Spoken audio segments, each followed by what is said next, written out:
This podcast is brought to you by JList.com. Ladies and gentlemen, 2020 is right around the corner, and that means it's time for you to get yourself a new calendar so you can stay organized in the new year. And what better way to show your anime fandom than with an anime calendar for this next year? JList.com and JBox.com have all of your favorite calendars 22% off. They want you to start off the new year right with Dr. Stone, Haikyuu, My Hero Academia, JoJo's Bizarre Adventure Golden Wind, The Detective Conan, Dragon Ball Super, One Piece, Pokemon, Studio Ghibli, Danmachi, and literally dozens and dozens of other anime calendars that you can choose from. So head over to JList or JBox.com and you get yourself a calendar at 22% off, and you'll be supporting the podcast. And now it's time to start the show.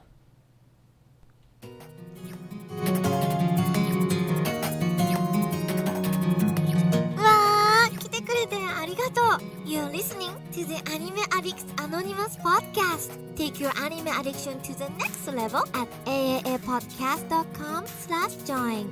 And now, here are your anime addicts.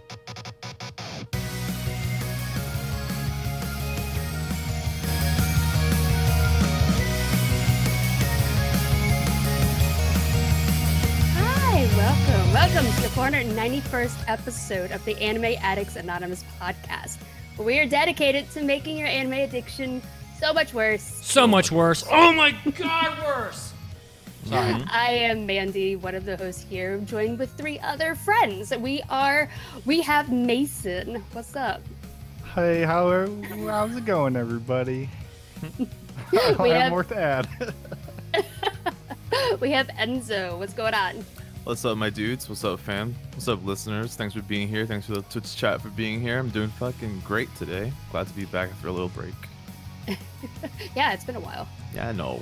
We also have Mitsuki. What's up? What's up, guys? I have moved for the fourth time in 3 years. I'm getting really good at packing up my whole life and moving it, across a city or a country.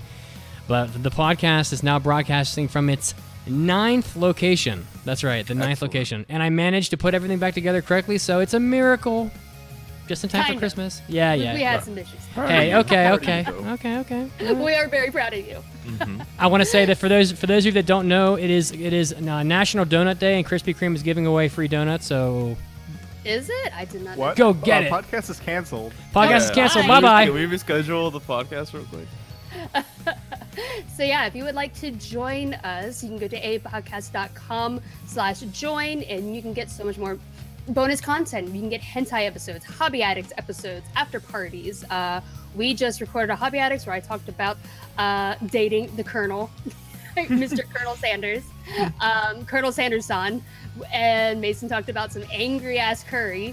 Enzo talked about esports, and Mitz is giving me a weird look that freaked me out. What's up?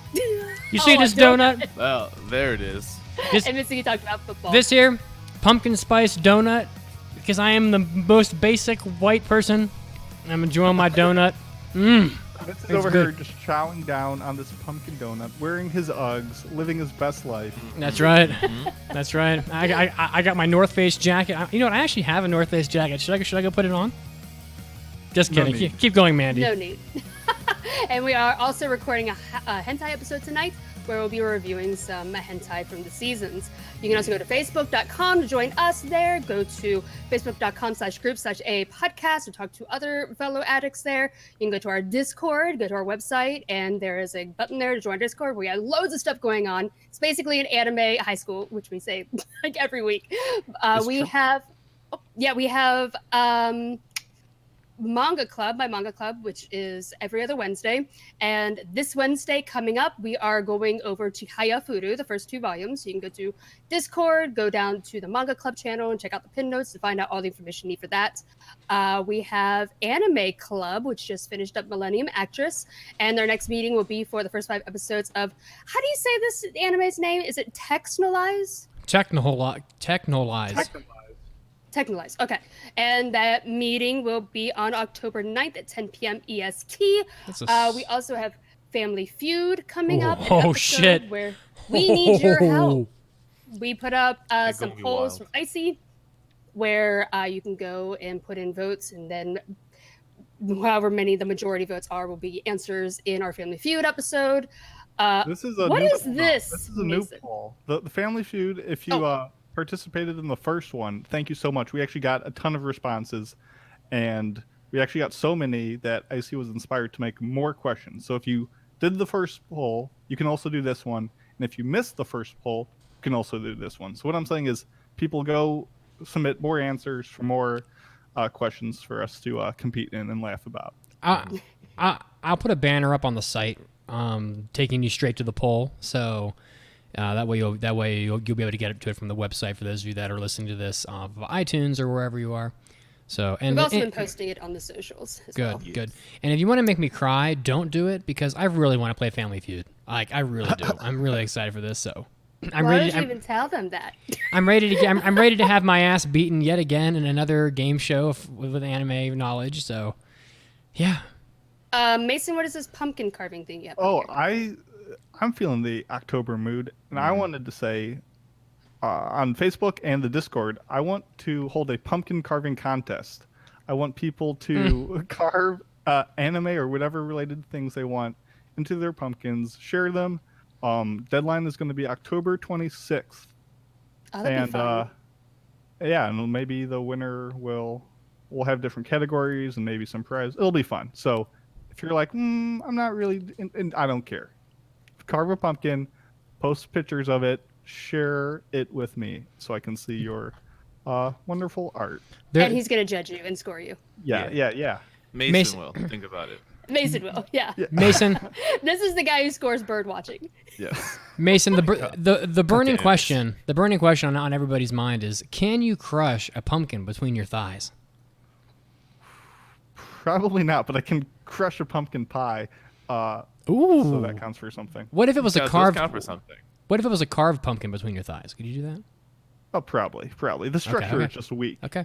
Yes. But yeah, let's. What are we going to talk about this episode, man? Yeah, we have a lot coming up. We have our fall 2019 anime selections coming up, which is going to be so much fun. We're going to go over all of the shows that we decided or that we are picking for impressions.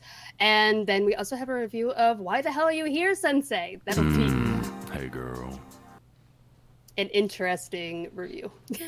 That will be coming up later. But now we have big news of the week. So we can just get on in. Let's do it. Okay. Fall in. I'm sorry. I'm so excited. We have so much to talk about. Oh, wrong drop. おー、大ニュースです。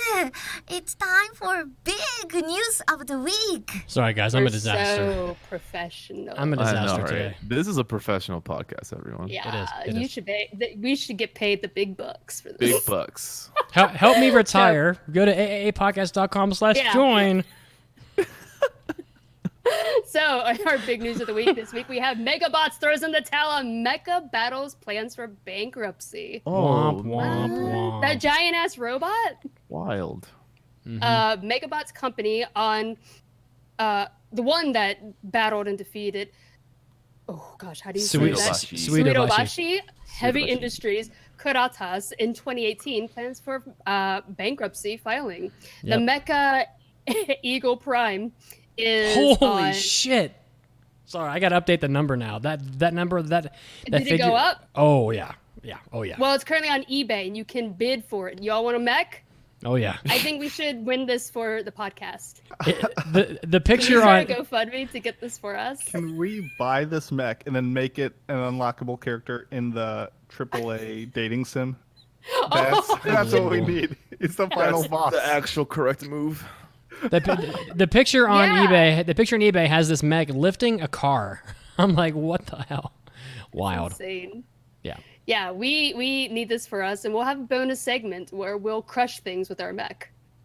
It's pumpkins. It's shocking, but like they wanted to create a league where different countries could create and battle robots, and they could make like a sport out of it, But I guess That's a good idea, but the Chinese company Great Metal and the Canadian company that were involved just decided they didn't want to do it, I guess. So they scrapped all the plans, and now the creators of the mecha for Megabots, Overline and Cavalcanti, I guess their names are, they can't find a way to make their company profitable, so they're closing the company, and they already closed it actually, and they're just going to auction off this robot.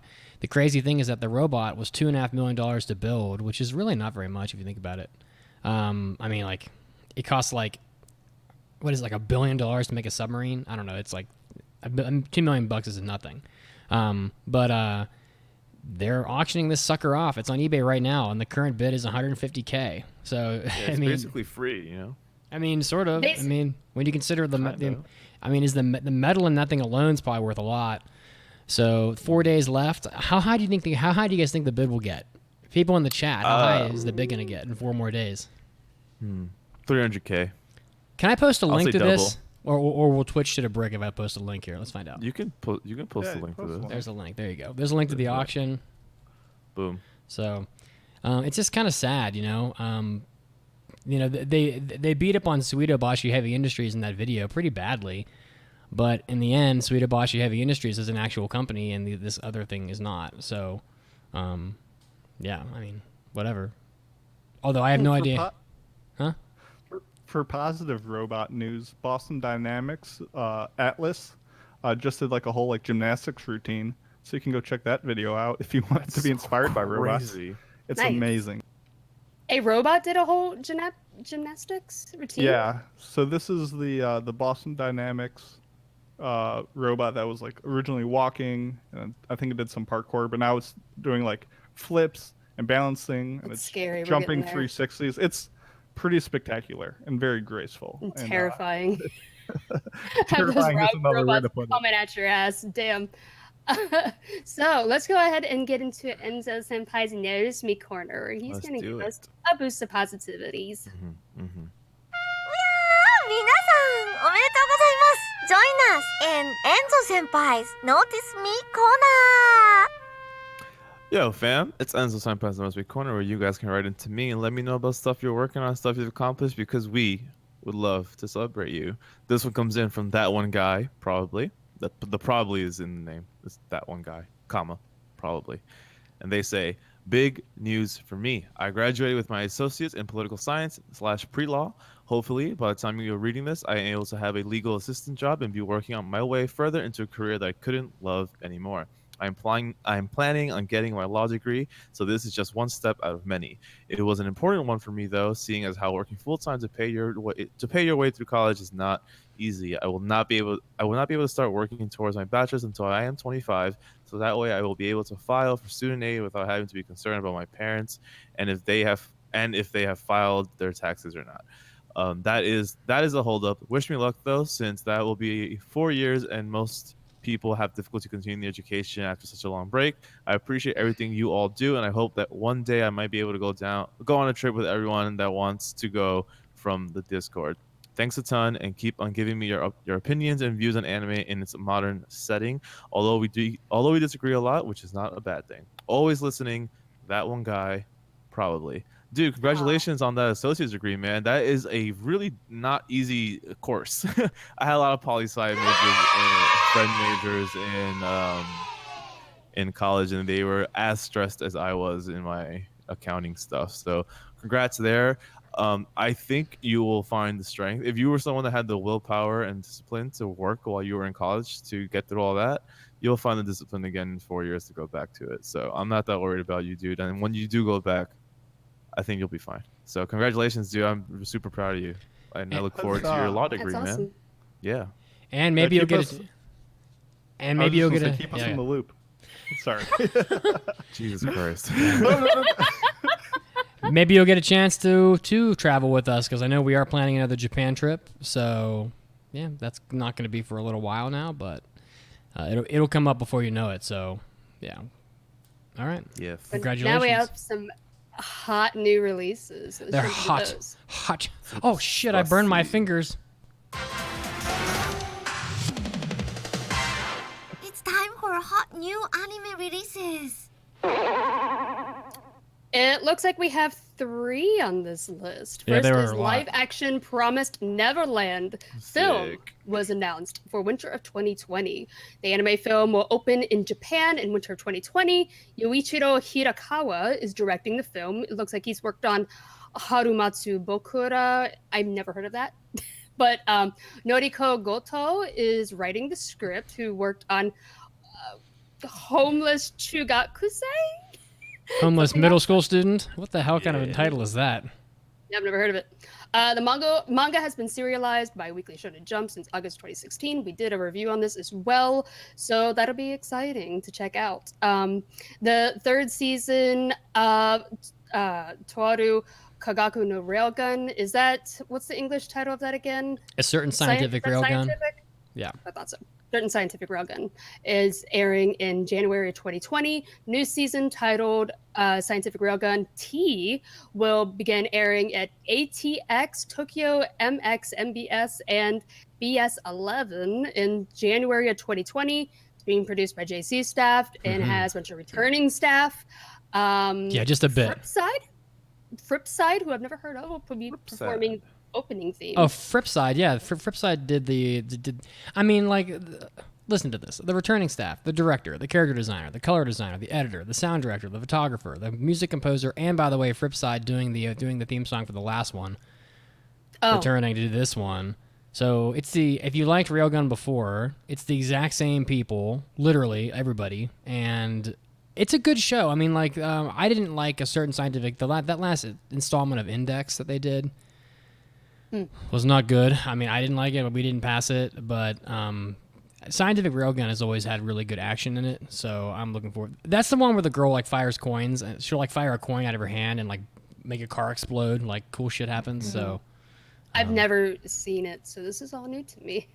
But it looks like it'll be 24 episodes. It'll be in the fall of. Oh, no, wait, I'm sorry. The first 224 anime seasons produced by JC staff premiered in fall 2009 and spring of 2013. So it's been a while, I guess, since 6 years since the last one. So this is coming out next season. So not this coming fall, but winter. So, yeah. No, you won't have to wait long. Also, the third season of Danmachi was announced, which will be the second season is it still currently airing? Was that 24 episodes or was that only 12? I don't know. I mean, I can effort that for you. Yeah, okay. I will look at the next one will be summer 2020. So look forward to that as well. It's a very popular series. Very popular. Yeah. It did finish. Yeah, it did finish. So.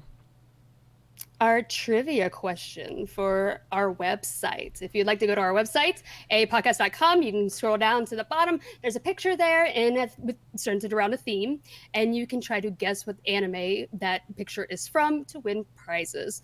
And our current theme is Anime Heroes, which was in honor of our One Punch Man review.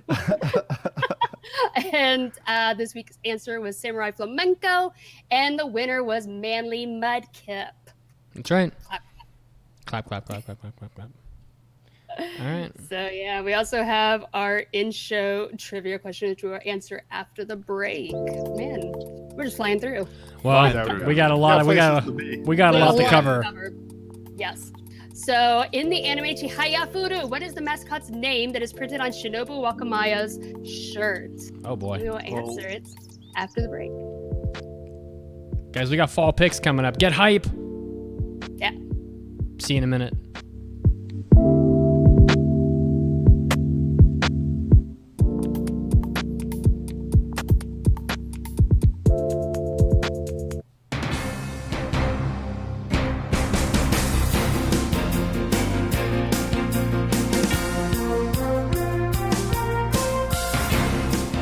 Hey all you anime addicts, Mitsuki's here, and I'm bringing you a very packed anime news break.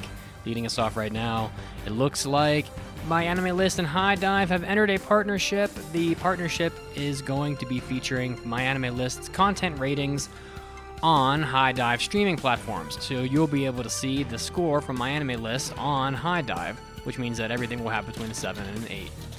My Anime List will also get embedded High Dive video players on their site to show a selection of High Dive programming from different anime. So if you're a fan of High Dive or My Anime List, it's a match made in heaven, and the two are going to be partnering up to do some great things in the future. Next up, Sony Pictures TV Aniplex has consolidated Funimation, France's Waka Anime, and Australia's Madman Anime into a joint venture. This is a pretty big deal considering these were 3 different groups, all owned by Sony, Funimation being owned by Sony Pictures, and the other 2 companies under Sony Music Entertainment. And it looks like Colin Decker, the Funimation general manager in May, is going to be leading this joint venture. Their first piece of business activity is going to be the anime project Fate Grand Order Absolute Demonic Front Babylonia.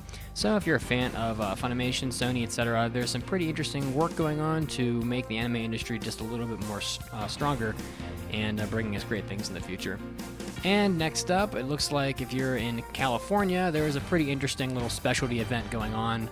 The Drops of God creator Shin and Yoko Kibayashi are teaming up with a vineyard owner, Peter Chiang, for a Drops of God salon event where you're going to be able to enjoy 30 different types of wine from 19 different producers, and you're going to be able to also meet the creators of Drops of God. This is going to be held in Beverly Hills and Napa Valley on October 20th and 21st. So if you're in that area and you're fans of this property or or just wine in general, you might want to check out this little event. And wrapping us up this time, it looks like Record of Lodoss War is getting a new manga. This is the first time this has happened in 12 years. Atsushi Suzumi will launch the manga adaptation of Lodoss Wars, the Pledged Diadem.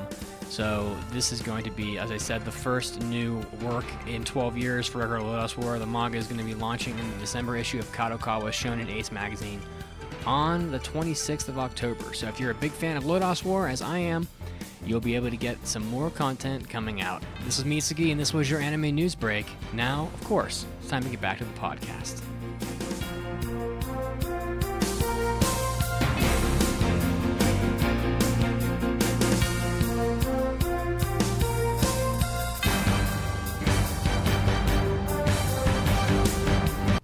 Well, all my dear anime junkies out there, it is almost 2020 and it's time to get a new anime calendar for the new year.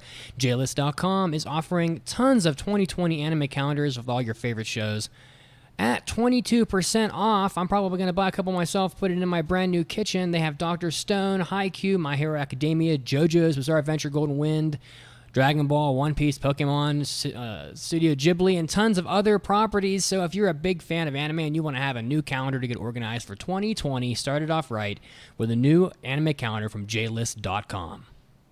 What did the Anime Addicts say when asked who would win in a battle between a magical girl and a team of Pokemon? Who doesn't want to spin around, glow, and have all their clothes fly off? Anime. The battle stops when you do it. You don't have to worry about getting shot. Like, no one ever thinks, oh my god, she's changing. Quick, shoot her. Addicts. First of all, I would say that my Pokemon would not be enticed by your nakedness. 12-year-old breasts and ass are not going to entice my Charmander. Anonymous. Yes. I'm eating a sandwich calling my bookie because I just stomped your ass. Podcast.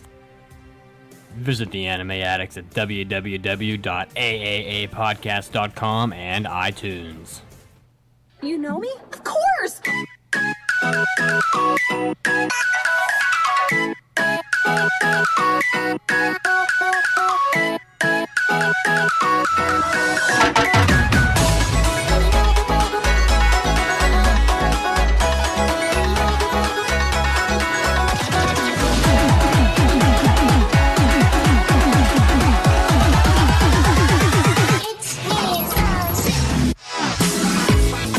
We're back. Hi. Welcome back. I hope you didn't go anywhere. Before we went on break, we had a question. What was that question? In the anime Chihaya Furu, what is the mascot's name that is printed on Shinobu Wakamiya's shirt? And the answer is a snowman called Sunomaru. Nomaru. Oh, Nomadu. the best. Oh, Yeah. Bing bong, Yeah, I bing bong. mostly did this question for Mason. excellent. I appreciate it. Yeah, we've been flying through this because our picks are going to take forever. They always Yeah, do. they So always we're just do. flying through. Up next, we have my manga minute. Everybody always loves the manga minute, and this picture that you've posted today. Isn't it great? It's fantastic, dude. Yeah. It's all the vibes I want. That's like me podcasting every I time. love this girl. If you ever really want to read it, it's great. I also caught Anime News Network copying you, Mandy, as they did some kind of a blog article on the Legend of the House Husband, and I was like, Yes, quit The stealing Legend of the man. House Husband, The Yeah, it's Way like- of the House Husband. Like, quit stealing Mandy's shit. That's what I'm saying. You know what I'm talking about? I mean, it's a good ass manga. Everybody should read it. It's really funny. And now, let's take a minute for the Manga Minute with Mandy. This is Mandy's Manga Minute, where I take a minute to tell you about a manga and help you find something new to read. This one is called Wave. Listen to me. On a night out drinking to get over being duped and ditched by her last boyfriend, Kora Minare ends up providing a massive drunken rant while blackout drunk for Mato, the director of a radio station. The next day, she is shocked to hear her own voice being broadcasted on the radio. She rushes to the station, leaving her job at a curry soup and bread restaurant in jeopardy. However, her drunken rant and the next day's impromptu damage control live broadcast ends up earning her an invitation to try out working on the radio station. Wave, Listen to Me is a drama/comedy manga by Hiroaki Samura, who is also the mangaka behind Blade of the Immortal, which is bizarre. This is Wild. Such a leap. It is still currently publishing, with 3 volumes currently available in English digitally. There's no printed versions of these in English. In the first volume, Minare is really struggling with life. Her drunken rant attracts the attention of a man who runs a radio station, and different circumstances lead to her trying out this new line of work. The drama portions of the story are dealt with in a sort of slapstick kind of approach, but I found so much of her daily struggles just so extremely relatable.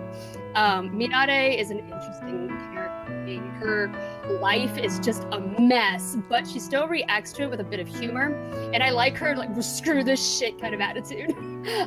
When she does start to work at the radio station, we get to see a bit of how things are run from the inside of there, but I wouldn't recommend it to someone who's just looking more about to learn more about radio, because it's not an educational manga. But I did find the first volume interesting enough to continue on, and I would like to read more of Minare's rants and learn more about her life through radio. Dude, this sounds like amazing, because considering I did college radio, what? Yeah. The picture in question was a picture of her screaming into a microphone. She says, Mitsuo, which is her ex, even if you run to the edge of the planet, I will hunt you down and Wow. kill you. That makes that image even funnier. I had no idea that was like her. Yeah, it's great. That's like me at forgot one of my radio shows in college was at 6 p.m. It was over at dinner time, and I would always dedicate a shit song to someone that I hated at 6 p.m. for dinner. That's great. I was like, shouts out my English teacher, you're the worst. I would play. A massive chunk of the first volume is her still working at the curry shop, but she just goes on just this giant rant while on the radio about her ex-boyfriends and all. Just it's so funny. I really enjoyed it. I relate so hard. Let's go. If you're Let's watching go. this live, my ferret, that's how he drinks out of water bowls. He digs out the water and then licks his paws. That's cute. He's weird as shit. Anyways, moving on, we have Mason's Waifu Wars. Oh my god. In the game of waifus, you either win or you are late to anime school. Cake will be thrown, ice cold tea will be served. Who will be top in the class and who will be flunked in Mason's Waifu Wars? I missed it. Same. We suck. I forget. Well, it's a new drop. We'll get there. Mm-hmm. So I may have 8,572 waifus. Damn. Yeah.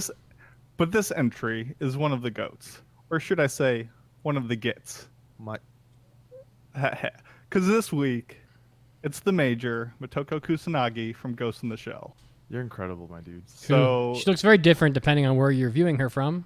So yeah, in our show notes, I posted a picture of her from the 3 iterations. Essentially, you have her from the original 1995 film.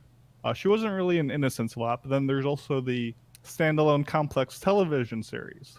So, right off the bat, from the manga to the movies to the television series, the world of Ghost in the Shell is one of the most important works in the cyberpunk genre. And it's one of the most important series in developing Production IG, who did all the works, and it's one of the most influential and essential just Japanese animated works, period. So if you haven't seen anything from this esteemed series for whatever reason, I want you to know that I'm not mad. I'm just disappointed.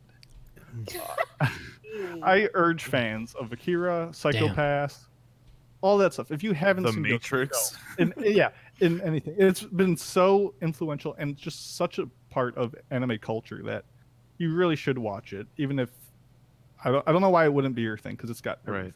Right. It's got it. I also wanted to bring this up because the new series Ghost in the Shell standalone complex 2045 is actually coming to Netflix next year. Awesome. And it's directed by the same guy who did the original standalone complex, and he also directed Guardian of the Spirit, which was my waifu. I think the first week of this. Balsa. Oh, and I bring that up because Balsa is a very similar character to the Major in both their maturity, their looks, but mainly in how they function as a fulcrum within their respective stories. Yeah. So they both serve as like these strong, independent, and capable figures that others lean on for support, but they're not so like entrenched in their ways that they don't have an open mind to the world around them, and they grow a lot throughout the series. Totally. Which is interesting because, I posted all these various pictures of the Major and all these different looks, and throughout the various iterations of Ghost in the Shell, the design and the flair of her aesthetics have changed, which fit the world that they're in, but it also helps to establish that like disconnect between the ghosts and its shell, which is the whole conceit of the show itself.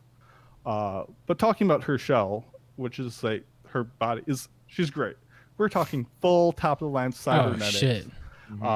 With wetware interfaces on the occipital nerve, sorry. One of the most advanced on the market. You got 16 square centimeter squared skin tactile elements. She is fantastic. I mean, screw the boss we talked about earlier. Screw Boston Dynamics. The Major. That's Major. When is she going to be on eBay? That's the robot I'm trying to bid on. Yeah. Sure. This prosthetic body, along with being an expert on fourth generation warfare, a master of hacking, makes her an absolute Hey, girl. in both physical and digital combat, and would certainly wreck you on any sort of playing field. She'd stomp on your nuts, Enzo. She would. She would do it. She would. Whatever that tank scene was about, she would do that to you, my dude. What is with that image? She is She's ripped. She's way more ripped than I remember her being ever. Of course. That's when she's trying to pull up a tank's hood. But I mean, her arms fly off. Yeah, I mean, her arms do rip off right after that scene, but yeah, exactly. Listen, at the end of the day, Motoko is one of the most iconic and well-respected characters in anime, and is certainly worthy of being a top-tier waifu. So check it out. Listen, man, no matter how she looks, no matter what decade she's from, one thing remains: postmodernism, and don't you forget about it. Don't you forget. Ghost in the Shell has always been such a major part of my life. That was like my first anime that I watched that I knew was anime. Ignoring all the ones that I watched on television as a child. But man, I have so much Ghost in the Shell shit all over my apartment. I think I have 3 Motoko Kusanagis down there. I have a giant Tachikoma. I have a big Tachikoma plush in my room. Goodness. Nice. I have so much Ghost in the Shell stuff. I have every Blu-ray that ever came out. Dude, what? Over there. And also the 3D one. Yeah. Do you have a 3D television? Yeah. Mm-hmm. You do? Yeah. Whoa, Mandy, that's sick. She's in the future. She in it. Yeah, she's living in postmodernism. I don't know. I also played the first-person shooter. That was. I have all the video games, even the Tachikoma one from PS1. I have everything. Everything Ghost in the Shell you could think of. I'm just low-key laughing when you said she's a major part of your life. Oh yeah. Nice. Very. You know what's a major part of our lives? Our fall 2019 picks. Yeah. That's a weird boom. Womp womp womp. Killing Let's move on it. into that. Seriously, just watch a Ghost in the Shell if you haven't, and then watch your fall 2019 picks. Guys, Do it. have we ever had a season with more sequels?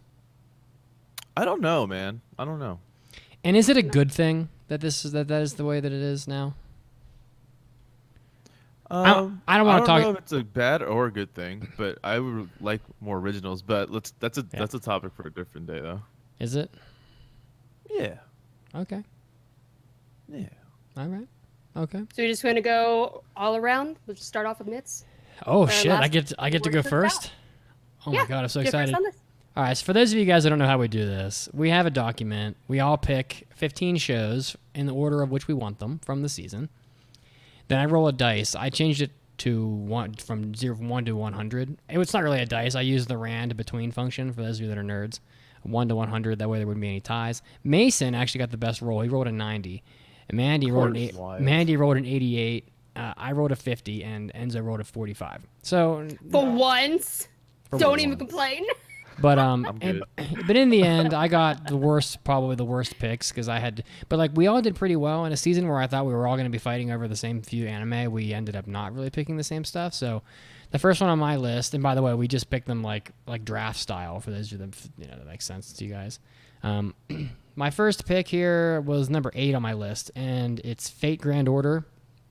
The full title being Fate Grand Order: Absolute Demonic Front Babylonia. And I was surprised to see that, if I'm not mistaken, this is the actual first ever TV series of Fate Grand Order. All the rest is like specials and stuff. So here we are. Cloverworks, the studio who has been doing great work lately. They did Promised Neverland, Bunny Girl Senpai. So that's a pretty good resume right there. Toshifumi Akai is the director, but he hasn't really done much of directing in his career. So this is his first go at it. The synopsis: following the success in the Camelot Singularity, Ritsuka Fujimoto and Mosh Crylight are assigned to the last singularity in the Grand Order Initiative. In ancient Babylonia, BC 2655, they embark on a mission to secure humanity's survival, but upon arrival, they learn that 3 gods have threatened Uruk, the Babylonian city ruled by King Gilgamesh. Ritsuka and Mosh must work together to fend off the invasion of mysterious beasts in Uruk under Gilgamesh's orders, while investigating the true nature of the 3 gods' actions against humanity. But unknown to Ritsuka, an ancient entity is slowly rising from its slumber. So, is this an isekai? I think 50% of those words were made up. Is it an isekai? They're being shuffled off to the past. So funny. I think that it's categorized as an isekai. Oh shit. Toto, I have a feeling we're not in Kansas anymore. You're going to hear this drop about 12 times today. It looks pretty nice, as I expected. It does take place in Uruk, which they might as well just make it the Epic of Gilgamesh, which would probably make, no offense to Fate Grand Order, I can't imagine it would. If they just did the Epic of Gilgamesh as an anime, it would probably be better. No offense, but it is the oldest piece of human literature. So, but the what do they call them? The summons or whatever, the people that they summon to fight in the Holy Grail War. There's a lot of names in the cast list, but they're not the same names as usual. There's no caster, there's no lancer or whatever. It's Enkidu and Gilgamesh, which are both from the Epic of Gilgamesh. Ishtar, Merlin, Leonardo da Vinci, Leonidas, and that's all I wrote down. I didn't really recognize any of the others. If you're a Fate fan, probably going to be all over this. I know the video game is very popular, so this is going to be... I would be shocked if it wasn't like one of the top 3 most watched shows this season. So starting off on a good note, on a good foot. Next. Yeah, it's going to be Next super up. popular. Definitely, people will definitely watch this. 100%. I'll check it out too. And I'm not the most hyped, but I will definitely press play. And if you Is haven't... this something I'll have to know about Fate to watch? Because I've never seen Fate. Every Fate that I've ever watched hasn't required... I'm going to be spicy now, just like I'm trying to be Mason. Every Fate show, and I've seen all of them, is so shallow that you don't have to watch anything else. They're just tournament shows where people fight. So I'm going to guess no. And it's the first TV series, so unless, the good news is I guess you'd be watching like 2 or 3 20-minute specials as opposed to a TV show. So, and if you haven't read the Epic of Gilgamesh yet, you should read it. It's pretty awesome. So, it's really damn old. It is. All right, next. I can go next. So really quick, I want to give a quick shout out to my backup pick, which is Azure Lane, just in case one of my other picks doesn't actually come out in time. But my 5th pick is a show called Null and Peta, which is an original work. So it already gets like my hopes up because I tend to like those a lot. by Studio Shin. So this is a studio who's I know them for like super comfy shows like Teasing Master Takagi-san and Sweetness and Lightning. Nice. And they have also done like the two biggest anime of all time in Doraemon and Crayon Shin-chan, which have been running for decades. Teasing Master, really? Does he like tie you down and tickle your feet? No, I think it's like a young girl who just like gives another young boy just like a hard time about life. Yep. It's super cute. Not that kind of teasing, but The other way around. You're thinking Takage-san. Yeah. Oh, you did say. Never mind. I was thinking of what was the other one? There's one that's almost exactly like that, except the roles are reversed. It's Yeah, like I know what you're talking wasting about. time Oh, no, I don't think waster. I know what you're talking about, I but I swear don't you've remember seen the it. name. Yeah, I yeah. Oh, I've think you seen it. recommended it Yeah. to me. Yes. Oh, now I'll have to look it up. Anyway, so this show, Null and Peta, is about a genius inventor, Null, who doesn't want to school but space, doesn't want to go to school but space, who tragically loses her older sister named Peta in an accident. So to get over the grief, Null develops Peta Robo, a robot with the same characteristics as her late sister. However, the robot is a little different as to what Null expected. And this PV looked super adorable. It's got these Big Hero 6 vibes. It's got robots blushing, so what more do you need? It had food shots. It had some crazy reaction close-ups. And at the end of the day, I just am a sucker for original works. So it looked cute. It looked charming. I could see this being a short, but it didn't indicate that it was, so I'm not really sure. It didn't have a huge cast announced with it, so I don't know if it's just going to be very isolated story, which I think it will be. But it looks like it'll be a nice, relaxing time, which will be good contrast to some of my later picks. It was Seki-kun. Seki-kun. I had to look it up because it was going to bother me. Yes, time waster, Seki-kun. That sounds interesting, though. I guess I'm up next. You're up. though. Yeah, so my Go, fifth baby. pick is a sequel that I'm actually really stoked is happening. Me too. And yeah, because I know me and Mandy at least. I'm Mason. Did you ever watch High School Girl? I did. You You did? tried. I You watched tried. the first 4 or 5 episodes, and You were was not like, for me. It wasn't got for you. him, It but it was was not for my. us. it was definitely for us. It's definitely Yeah. for us. But Wasn't in my strike zone. Mitch, did you try High School Girl? I did don't not. think you have. I did Okay. not. But anyway, the season 1 of High Score Girl, literally, I fell in love with it. It was so charming, so charming. It's a very cute story revolving around Japan's fascination with fighting games at the arcades. It follows this boy named Haru, Haru. right? Koharu. Something like that. There's Koharu Uh, and Haruo. So I don't know. It's no, not Koharu. It's Haruo. It's Haruo. Yeah. So it follows Haruo and his love for Street Fighter, and he's really talented at the game. He's at the arcade all the time, and he ends up having this rival that he loses to, and that rival turns out to be this girl that happens to be really sweet and quiet and goes to the same school as him. So that starts off their like story with each other, and season 2 I think seeks to explore that more and also expand on like the next steps of them playing Street Fighter and stuff together. So there's no real synopsis on my anime list yet, and the teaser doesn't really reveal much. It's one of those teasers that's like it's mostly just music and a fast cut of scenes from the show, so you can't really tell what the premise of season 2 will be. But I'm hoping they just stay true to very organic, charming, endearing moments between these characters. If they do that, the premise itself has charm on its own, so it'll just flow really well. It's slated for 9 episodes, which is a very good sweet spot in my opinion for quick sequels, especially for shows like this where the premise isn't necessarily a grandiose thing in need of a lot of time. So I'm stoked. So stoked on this season 2. I am going to binge the hell out of it the moment it comes out. I'm so excited. How you gonna binge the hell out of it? it if it's only just come out?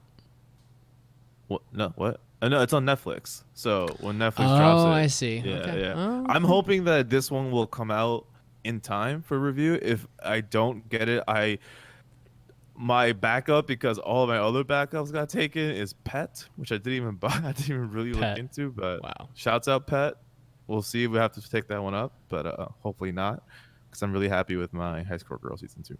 That is going to be absolute wild card. Yeah, 'cause that TV absolute. didn't tell us anything about it. Wild. It had a lot more than just fighting games as well. It goes over the entire arcade culture. There were like over Totally. 100 something games in there, like Splatterhouse, all kinds of different games. Yeah, it's literally just a love. It's a work of love towards that era in Japan, 100%.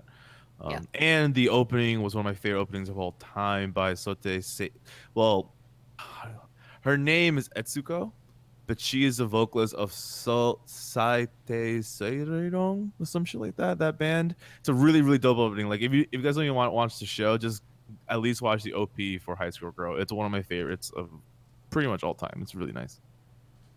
Okay. That's Yep. Yeah, so my first one is my 6th pick, and it is Africa No Salary Man. Oh my Y'all, goodness. I got wild concept. I put all the animal people shows on my list. This is one of them, and I'm so excited. This one is being adapted by Hatsipang, which did Anglo Moist, and it's being directed by Tetsuya Tatamitani, who I've never heard of, and it's based on a web manga. And this looks like it's going to be just a silly short about animal people working in office. The style kind of reminds me from the PV, kind of reminds me of Honda-san, which I loved. So I'm so excited to, if it's anything like that. I loved Honda-san, bookseller Honda-san, or Skeleton Man. Yeah, this one is just, it seems like a really silly comedy, and they're all just at like animals just working in an office, like a capitalist society of Japan, but they also fall into their instincts as animals. So I don't know, it could be silly fun. I don't know how long the episodes are. It wasn't listed. I could see this being a really short episodes though, maybe like 10 minutes, maybe, if even that. So we'll see. Hell yeah. Okay. I want you to know that there's nothing silly about safari animals working in an office. Okay, that's some serious business. Very serious premise. For real. I mean, yeah. They're working hard over there. All right. This next anime I'm doing has a title that is extremely long, and I'm not sure I can even do this. It's so absurd. Keisho Tokumubu Tokushu Kyo Akuhan Taisaku Shitsu Dai Nakaka Toku Nana. That was pretty good. Otherwise known as Special Crime Investigation Unit Special 7, which is an anime. Special 7. After I looked into this anime a little more, I realized that there was pretty much no chance this was going to pass. It's done by a studio called Anime Co., who has done nothing before. This is their first ever. The director is Harume Kosaka, who's been around in the anime industry for like 60 years. He directed Sailor Moon R, to give you an idea how old he is, because that anime is like 27 years old. The synopsis: a long time ago, dragons ruled the world of elves, dwarves, vampires, homunculi, and humans. In the present, dragons have all but disappeared, so the ones left chose to live together, and their appearance came to resemble that of humans. The year... I want to slap somebody because of this.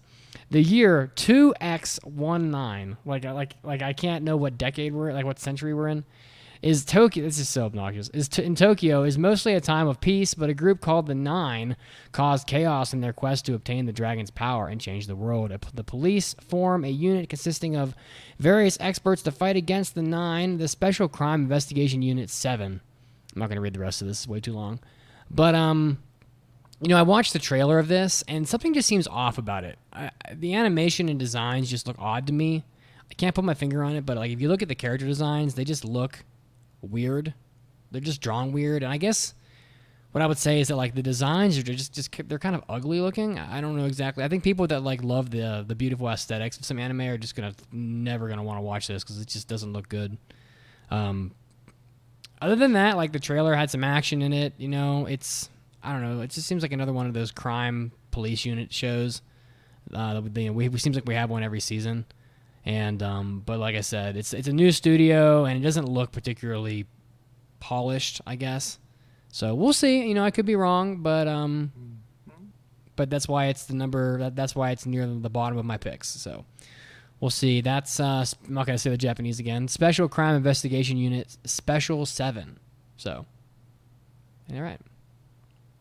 Next up is we're going back to who's next? Enzo. That's me. So my next 4 picks were actually my next 4 in order. So I got pretty good. I did not expect you to put this one down. Same. Wild. So this is Rifle is Beautiful. It's a 4-coma manga by Studio 3 Hertz. They've worked on the kind of disappointing Dimension W and Flip Flappers, but I quite enjoyed Princess Principal. So kind of like the look of their shows. This show seemed like a wild card. There was no PV to go on. And based on the synopsis, it's just another show about like 4 girls who are in a club, like every other show. The interesting thing, possibly, is that the club this time is the Rifle Shooting Club. So Do they have those? Yeah, we had one. Well, I don't know I'm how in much Japan. Japan, but I'm assuming so. I mean, they had Kyoto or whatever the archery was, which is That's a little not a more gun, traditional. though. I've seen. I believe it. Listen, the manga, when I took a look at it, has a very like a new game vibe in its like style, and really, I'm just a sucker for learning about sports and stuff like that. So if we get like the intricacies of like the shooting, how the competitions work, how care for the equipment, how the order works, like all that stuff could be interesting and fun and something different. And if all that is like offset with a backdrop of interesting and quirky characters, that would be nice. Maybe I'm asking too much, but we'll see. So I have no idea what I'm getting into with this, but it's either typical or it's a breath of fresh air. So we'll see. What is with anime titles lately? I don't know, man. They're bored as hell over there. It's like these titles are terrible. We got a show called No Guns Life, which is not a good title. We got Rifle is Beautiful, which is I'm going with the gun bad things. title. Rifles are beautiful. It makes Rifles are they're pretty as heck. Rifles Yeah. are beautiful, but Rifle is beautiful is not beautiful. That's not a beautiful piece My of grammar. rifle is beautiful. So Mitsugi and Mandy chose these anime with these crazy long titles, and I went with the easiest to pronounce. I went with Melteta, Rifle is Beautiful, and a bunch of other ones that are just English. So I've got this in the bag. Listen, You let's can't not fuck this up. I can't. I will, but I can't. You Let's can't not- fuck this up. Let's not forget Pet, and then we have XL Joshi, which is an anime hentai / whatever you want to call it. That's that for the people listening. Go read the synopsis for XL Joshi and have a good time. Yeah, it's about a girl who wild. It's a wild idea. It's about a girl who gets a job selling extra large size condoms. Just so you know. All right, guess you don't have to go read the synopsis anymore. Yeah, I'd still go read it. I'd go read Man, it. spoiler alert. I'd go read it, and then I'd listen to our hentai episode so you can hear us talk about it. True. And then watch the sequel to that, High Score Girl. Oh wait, no. Let's go on, Enzo. My next pick, I'm One of actually these has all super. kids in it. Hold on. Yeah, this next pick of mine, I'm extremely excited about. Actually, as long as it delivers in my whatever expectation I'm making up for already. It's called Hoshiai no Sora, and it is an anime about 2 kids in their school's tennis club. I believe it's in middle school, junior high school, so middle school, in their tennis club. And it's a coming of age. It's explicitly labeled as a coming of age story. For anyone that knows me and my crying triggers, coming of age stories is definitely one of them. So it's also blatantly labeled a slice of life too. And when I watched the PV, I was like, man, like this melodic piano gives me like vibes that I've definitely felt before. Like I don't know, it was very weird. It was a weird, like, reminiscent kind of feeling I was having. I was like, okay, who did the music for this shit? The guy did the music for this shit is this guy called Jin Aketegawa, and he's done the music for Honey Clover. He's sound directed Honey Clover. He's sound directed Just Because, and he sound directed a whole bunch of other slice of lives that I've watched in the past. And I was like, this guy is the guy that gives me the vibes. Like he gives me the tingles, you know what I'm saying? Like the slice of life, like wholesome music, piano shit going on. Like he gives me the tingles. Like Jin is about to fuck me up with this one too. So Those sweet beats. those sweet beats. So I'm really looking forward to this show. It's slated for 12 episodes. The studio is Studio 8-Bit, who's been around for a minute now, and the director is going to be, well, the sound director is going to be my man Jin, but the director is Kazuki Akane. So I'm looking forward to it. Of course, with shows like this, the premise is basically just what I said. So there's not much to go on there. The expectation for a slice of life, though, is that if the premise is not going to be the overarching glue that keeps your attention, it's going to be the interactions between the characters, right? So I'm hoping for some good writing, hoping for some good tension, I'm hoping for some good trials and errors so that they can come back and make me shed some tears during busy season, because some tears. So yeah, I'm fucking stoked, man. This one looks nice. Like, I'm excited for this one for sure. I thought that Prepare would to be really cry. good too. I'm finna cry. Is what I'm trying to say. You know what I'm saying? Finna cry every day. Cree? Finna cry. Some good autumn weeps. some pog tears. You know what I'm saying? My next one is my number 4 pick with Beastars, my other animal people show. So Beastars is being adapted by Studio Orange, who did Hoseki no Kuni, or Land of the Lustrous. It's being directed by Matsumi Shinichi, who is a new director. And it's based on the manga, which I have done a manga minute on this one. And the story is a world about anthropomorphic animals. And our protagonist is a wolf named Legoshi. And he's attending a high school that is mixed with herbivore and carnivore students. And one day, a little alpaca boy is found torn apart. But all of the herbivore students are starting to suspect Legoshi. And the manga goes through the difficulties of all these students living in a high school life where they are herbivores and carnivores, in the same area, and they're dealing with their own natural instincts and also just normal high school life, and having to go through also romantic feelings for one another. It's apparently very awkward when a carnivore and a herbivore start to fall in love, and also just figuring out this murder mystery of herbivores. And it's really interesting. The show seems to rely heavily on CG, judging by the PV, so that worries me a lot. I know Hoseki no Kuni had great CG, but this one, it's a little iffy, so it's a little concerning. Yeah, it's a little concerning. We'll have to see. But this story, though, for the people who are looking at it and think, oh, these animal people look kind of cute, this is a very adult story, so be warned.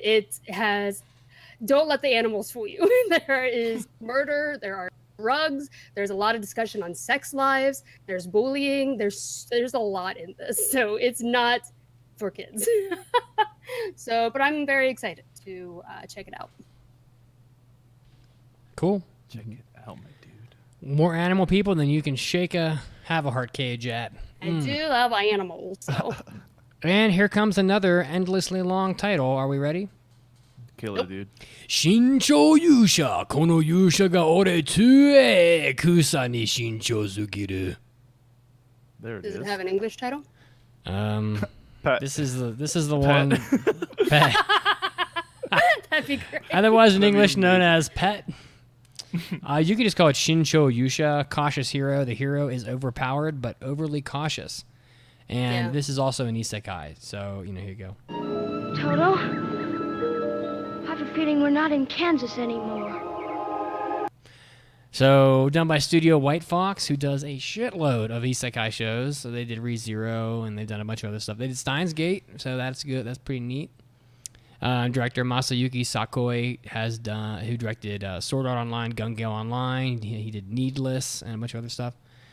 Godless Listarte, the savior of the super hard mode world Ger Brunde, summons a hero to her aid. A hero, Seiya Ryuguin, holds the cheat rank status, but he is ridiculously cautious. For instance, he would buy 3 sets of armor, one to wear, a spare, and a spare for the spare. Beyond keeping an absurd amount of item stock, he remains in his room for muscle training till he reaches the max level and fights slimes at full power just to stay on the safe side. So, I mean, I like this guy. I mean, it's just like your normal isekai show from what I saw in the trailer. I mean, you got a guy who's just like overpowered, and then there's like a bunch of busty women who like stand behind him while he fights, more or less. So I watched the trailer, but like half of it is just him like doing crunches. So not a whole lot to be seen there. And then he goes out and he fights a slime, which I don't know. So this is kind of what isekai is, right? I mean, it's like there's always some kind of a hook, and I guess the hook in this one is that he's like cautious. But but how long can they really keep that up in the story before it begins to become stale? He's not gonna be able to fight slimes the whole time. So I mean, we'll see. We'll see, and we'll see how many busty women there are. So there were, I think, 2, maybe 3 in the trailer. So we'll have to see. But Cautious Hero is, I think, something people are probably looking forward to. These isekai shows are so popular. I expect it to be cash cows, my dude. Cash cows. It'll probably make a ton of money. It'll be viewed by 1 billion people. It'll probably get a sequel, and we'll see. We'll see how it is. It could be good. I am not one that You're cautious about it. I'm cautious, but I am not one that shies away from isekai shows. I find right over his head, Mason. Right over his head, dude. Oh no, I right got over it. his head. Oh, I got it. Okay, you got it. Okay, I got it. But like, the thing about isekai shows, and then I'll move on, is I don't really get why they exist, because half the time the guy just gets killed or gets transported from Japan. But then like the fact that he lived in Japan is almost never consequential to the storyline at all. So they might as well just make it a story about like a fantasy world, because I don't really get it. I don't understand the obsession with having it to have to be a person that gets transported. Are we like trying to create a fantasy where some guy hopes he'll get like run over by a van so he can like go into a video game world? I always say, Escapism. yeah, that it's. I think the reason isekai is so successful is because it's just it alone is such an attractive premise, because it's something that we've all thought about every day of our fucking lives. Being run over by a van and So, going into like Final Fantasy 14. Boy, do I wish that. Boy, do I wish I could do that. Like, I mean, it's just something that's so like we relate to it on a fundamental level as people who spend so many hours in other places, mentally. So If only you could use your nen and go into Green Island for a while. that's what I'm saying, dude. Yeah, hell yeah. Of course you might die in there. And do All right. nothing with those damn cards. Oof, there it is. Let him know. Let him know, Mandy. You can't even use those cards. It's so funny when you go through all the list of cards on the wiki and see what they all do. There's some weird ass cards in there. Let it go, Mandy. Let it all out. No, I'm good. I'm done. I mean, one last thing. No, I good. do think that I agree that like, why don't they just start in the fantasy world? Why does it need the conceit of an isekai? But then you just get a character who needs like a memory loss or something like that. I mean, and that gets old. Like, you need the person who's new and out of place. But And this is just the easiest way to do it. I guess so. I But is, agree that it's whatever, but I get it, but is it not still escapism just by having the show be not set in our world?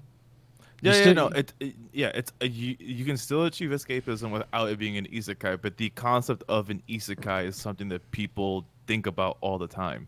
So All it's right. that plus the escapism part. That's fine. I have You're not wrong. I have historically and factually not been necessarily against isekai, so it may be good. Next.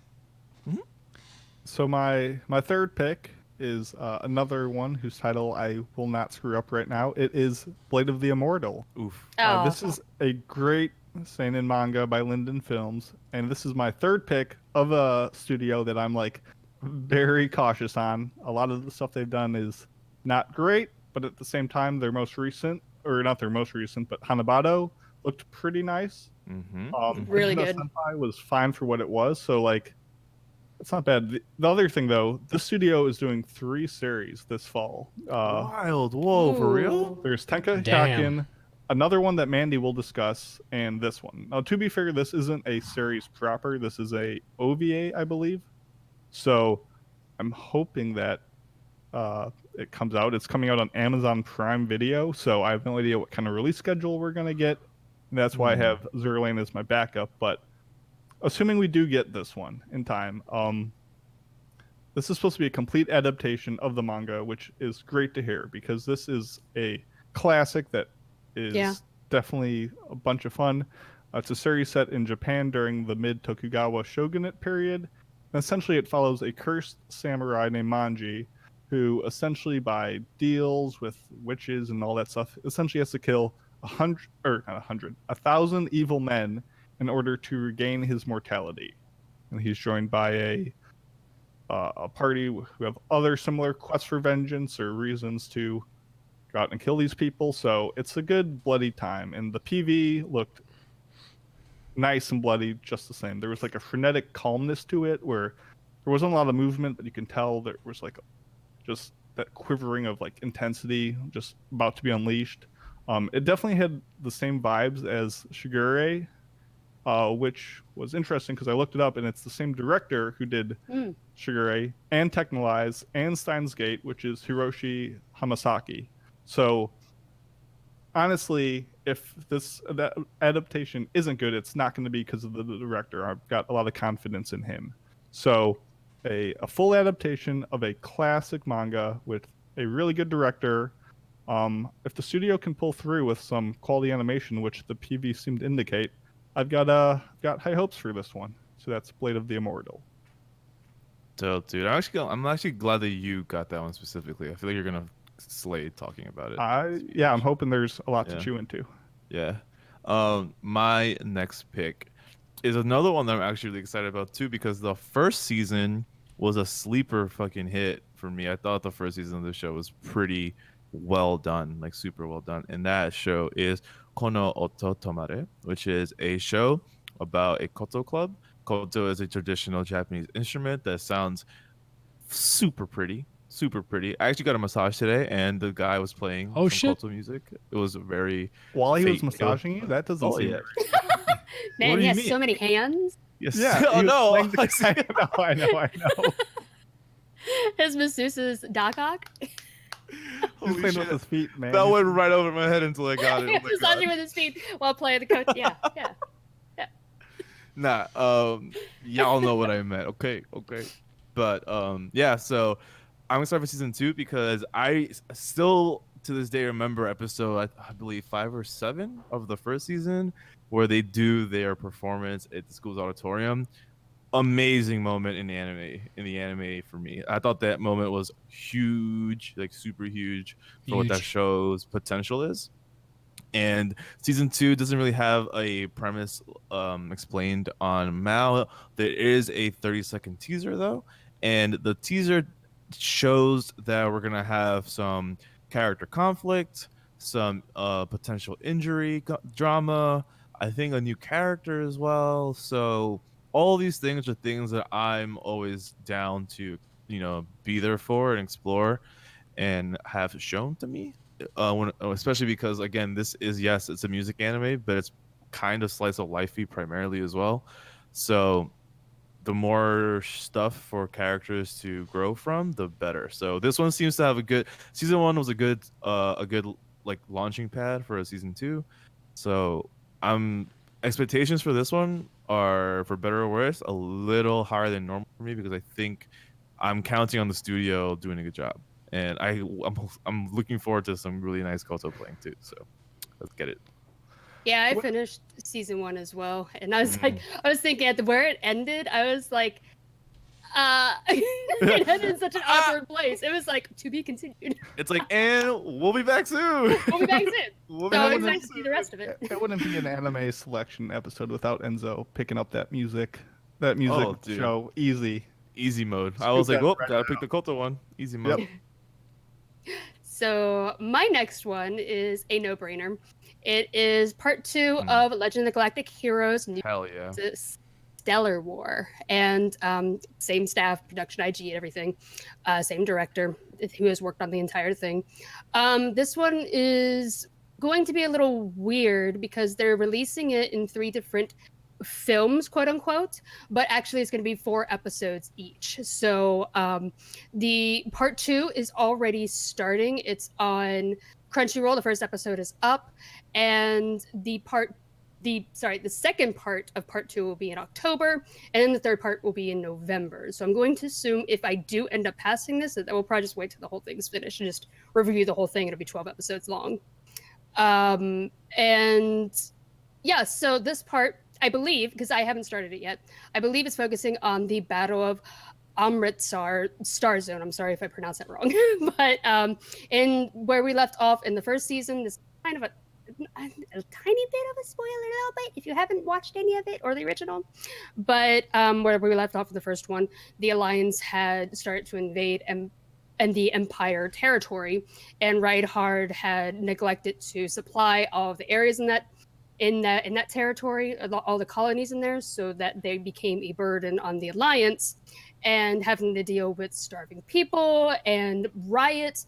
The Alliance's resources are now being exhausted, and right where we ended, Reinhard is ready to start pushing back at them. So now we are going to see how that whole war plays out, and there's some heavy stuff in this that paves the way for some big conflicts in the Alliance. So I'm interested. I'm excited to watch it, and I can't wait to see how they handle the remake, what changes they're going to make. I already saw screenshots that they left a great line in there from Mittenmeyer, so I'm excited.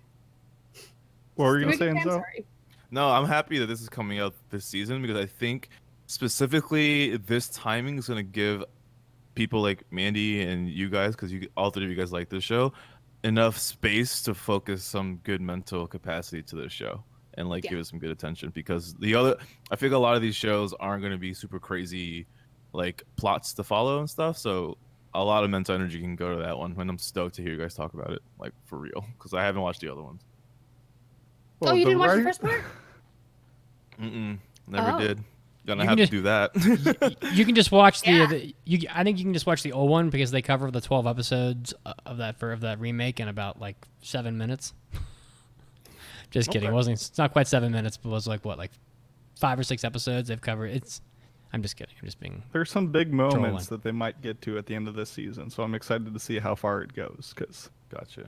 God, if they go at this pace, it'll take them 12 years to finish the story. Anyway, there's a lot to cover. Correct. But this one is also following the books. The OVA added a ton of shit in there that was not in the books. So this one is more faithful. And the OVA is canon? Oh my goodness. No, the novels are. I see. Cool.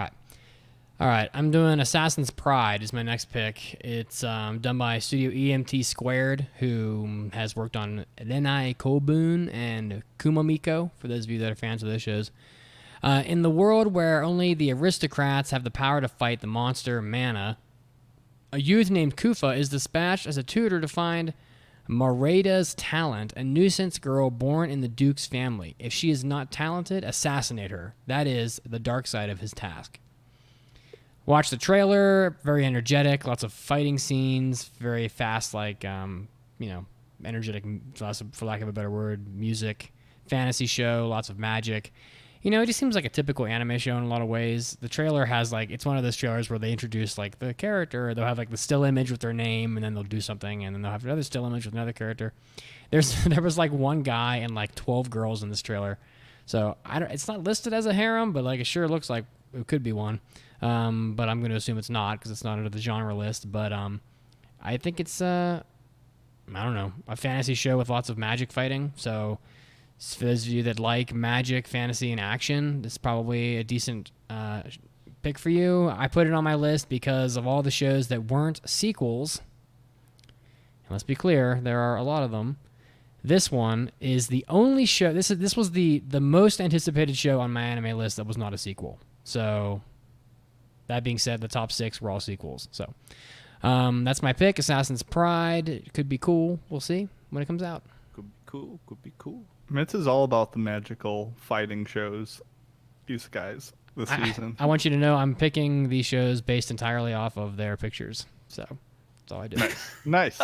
I mean, dude, key visuals are supposed to give you a snapshot and flavor. Yeah. Of the show, I look at the studio and I look at the picture, and let me just tell you right now because we're picking 20 shows, I just assume we're gonna. Oh, and by the way, 20 of these were sequels that we weren't gonna be picking from. I mean, we pretty much covered everything. No matter it didn't really matter what anybody put on their list. We were gonna cover everything. So, yep. Next up, Mason. Well, just like Mandy. Put a monopoly on all the the animal shows this season. I put a monopoly on all the Madhouse shows, and I picked up Well done. No Guns Life for my second pick. This is another seinen manga. This one obviously adopted by Madhouse. I did that since Shaft isn't making anything this season, so I figured get some quality from a studio I know is going to deliver. Such a specific sentence gave you that the only shaft. Mason would say. Yeah. Ooh, So No Guns Mandy. Life. I could tell you what it's about, and I will, but it's much quicker to just go online and look at what this main character looks like, and that tells you all you need to know. So in the dark and gritty, like post-war city streets, our main character is a member of a class of like discharged cyborg soldiers. Sorry. However, he has no memory of his previous life. He also has no head. Well, his head is a giant revolver, and there's not much more you need to say. His head is a giant gun, and he just is a hard-boiled dude who goes around. He's just a hard-boiled Jotaro from. He's just JoJo's. really His head hard. is a gun. And it's really Reloading must hard. be a headache, man. Oh Ah. my god. It's actually my god. medium sport. He can't even fire the gun. He actually needs someone behind him to like activate it and shoot. Serious? So he can't like reach so back and be doing fantastic. that. No, he actually like He needs. can't trigger himself. He can't operate his own gun. Oh man, I operate his can't own wait to gun? watch this. No, I the can't music- operate my own gun. I need someone else to fire my gun off, please. I need help firing my gun, guys. Would anyone like to help? Yeah. This show could either be like super serious and like edgy and intense, or it could be kind of playful, and I could see both situations working. So I'm very interested to see how it goes about doing that. I don't know. It looks pretty good. It just is so off the wall. I'm not sure if it will be interesting in all the like cybernetics, or if it's just going to be like, haha, his head's a gun, and because of that we didn't think of anything else clever. So I'm hoping it's a fun time, but we'll see. It looks nice, and it'll at least provide memes. I know that much. So 100%. Did So, you look up who made the original manga? I was I- trying to. I haven't looked it up yet, though. did not. Can do that while Enzo goes if he Yeah, wants I- to. I was wondering. There's something about the art style. Correct me if I'm wrong. That reminds me of Dorohedoro. Yes. Whoa, holy shit, Mandy. What? That's such a good observation, dude. What? Crazy. No, it's not the same person, but it does look very Crazy. similar. It's Yeah, definitely gonna get. This is definitely gonna get memes, Mason, because our chat already has said two funny things. So, Stacy D. Oh my god, I can't read. Stacy D. Pro said, "So it's just 13 episodes of a poor dude looking for a cool hat to wear." And then also, and then we Silencer. Yeah. Ooh, Mason. God damn. And then Muses has and was like, "So if he vomits, is it machine gun fire or what?" I don't know. I found them really funny. It's gonna be a good time, I think, and It's a whole new something worth meaning talking too. about. I'm so mad. My head's going to explode. Oof. Yo, Mandy is on some shit. today. What the Coffee. fuck? That is. Oh, what- there it is. That explains it. All Key right. to comedy and is heat. coffee. It's like 95 in here. So. True. Damn. All right. Enzo, Am bring this I? up. We gotta Hit us speed it up. up a What you little. got? Gotta speed it up a little, friends. Word. So my next pick, I'm actually stoked that there were two mystery detective type shits going on in this season. This is one of them, and this show is called Babylon. And premise is very loose. I don't want to read the whole Mal thing because I don't like the way it's worded. But it is basically a show revolving around a case, a kind of a murder case, kind of like a disappearance case that has to do with a drug research clinic. Some shit went down. Some detectives were on it. They find some weird shit at the crime scene, and it spirals from there. What drew me though to this, aside from it just being a mystery, because I know, like Mandy, mystery is a huge it's when it's done well, it's a fucking good thing to like experience. So that alone has brought me in. It's like a cop mystery show too. So we got some detective stuff going on. We're gonna have some forensic stuff going on. And the art is very interesting. So this is done by Studio Revelroot. Per Mal, the only thing of note that they've worked on is Fully Coolly Alternative. Say what you want about Fully Coolly Alternative, but to me, animation wise, it's like fine. It's like fine. It's like fine. But this is very different looking than that. The animation for this seems so noir. It's very noir, and like a lot of the color palette is deep shadows, a lot of deep blacks, a lot of like the lights in the background, having that smoke looking look to them. I don't know how to explain that, and also the camera angles are really interesting, and the backgrounds are very nicely textured, which I don't see a lot in anime. So I hope that this art style is not going to look janky as hell post episode 1. I hope that's not going to be the case. I hope that the drama of the crime is going to be enough to carry the show through its slated it's actually unknown, but I hope at least 13, because a good drama needs time. Not too much time, so 13 I think would be good if they do a good job keeping it concise and impactful the whole time. So looking forward to it. Cop drama, drug incident, whatever. Art style is really enticing so far per the PVs, and I'm down. And the director, actually, sorry, I meant to I can do this. The director, he directed Psycho-Pass season 2, which gives me a good indication of what he can do with a cop type story. So we have expectations there from that. And we got two animal shows, 2 gun shows, and we got 2 shows with Babylon in them. And just 2 like detective shows. Yeah. In general. Yeah. Wild. All right. Awesome. So my second pick is Ascendance of a Bookworm, which I also did a manga minute on. It's being produced by Agia Do, and they did Yokohama's Shopping Log and also How to Not Lord. And it's being directed by Mitsuru Hongo, who I couldn't really find much on. He hasn't done anything that I've recognized. But yeah, I did a manga minute on this one, and the story is about this woman, Motsuo Urano, who loves books, and this is her passion, and she works as a librarian. But there is an earthquake one day where the bookshelf topples over and kills her, unfortunately. Then she is reincarnated as a little girl. This is an isekai. And she's reincarnated as a little girl named I have a feeling we're not in Kansas anymore.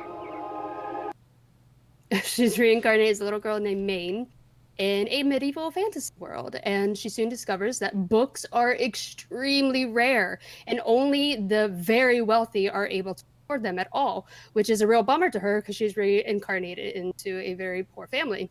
And so instead of just sinking in defeat, Maine decides that I'll just make books myself, and she's going to look different ways to make books that make them affordable so people can buy them. And we get to go through and see how she's going to make paper, how she's going to make ink, and she's going to work towards her goal of eventually becoming a librarian in this new world. And this is the first time in a while that we've had an isekai with a very strong female protagonist. So I'm very excited about that. It's different. It's not like a power fantasy. And the PV is very charming. They nailed the character designs, and there's a lot of pastel colors, very bright colors in this one. But and the music in the PV is also just as enchanting as the manga. So I've been really looking forward to this one a lot.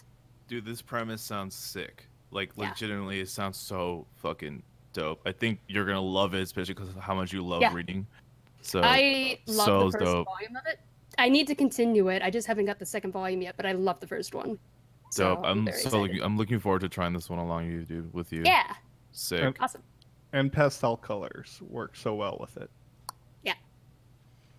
Okay, my number 1 pick here. We're now at the top picks, supposedly, is Ahiru no Sora, another anime with a goofy title.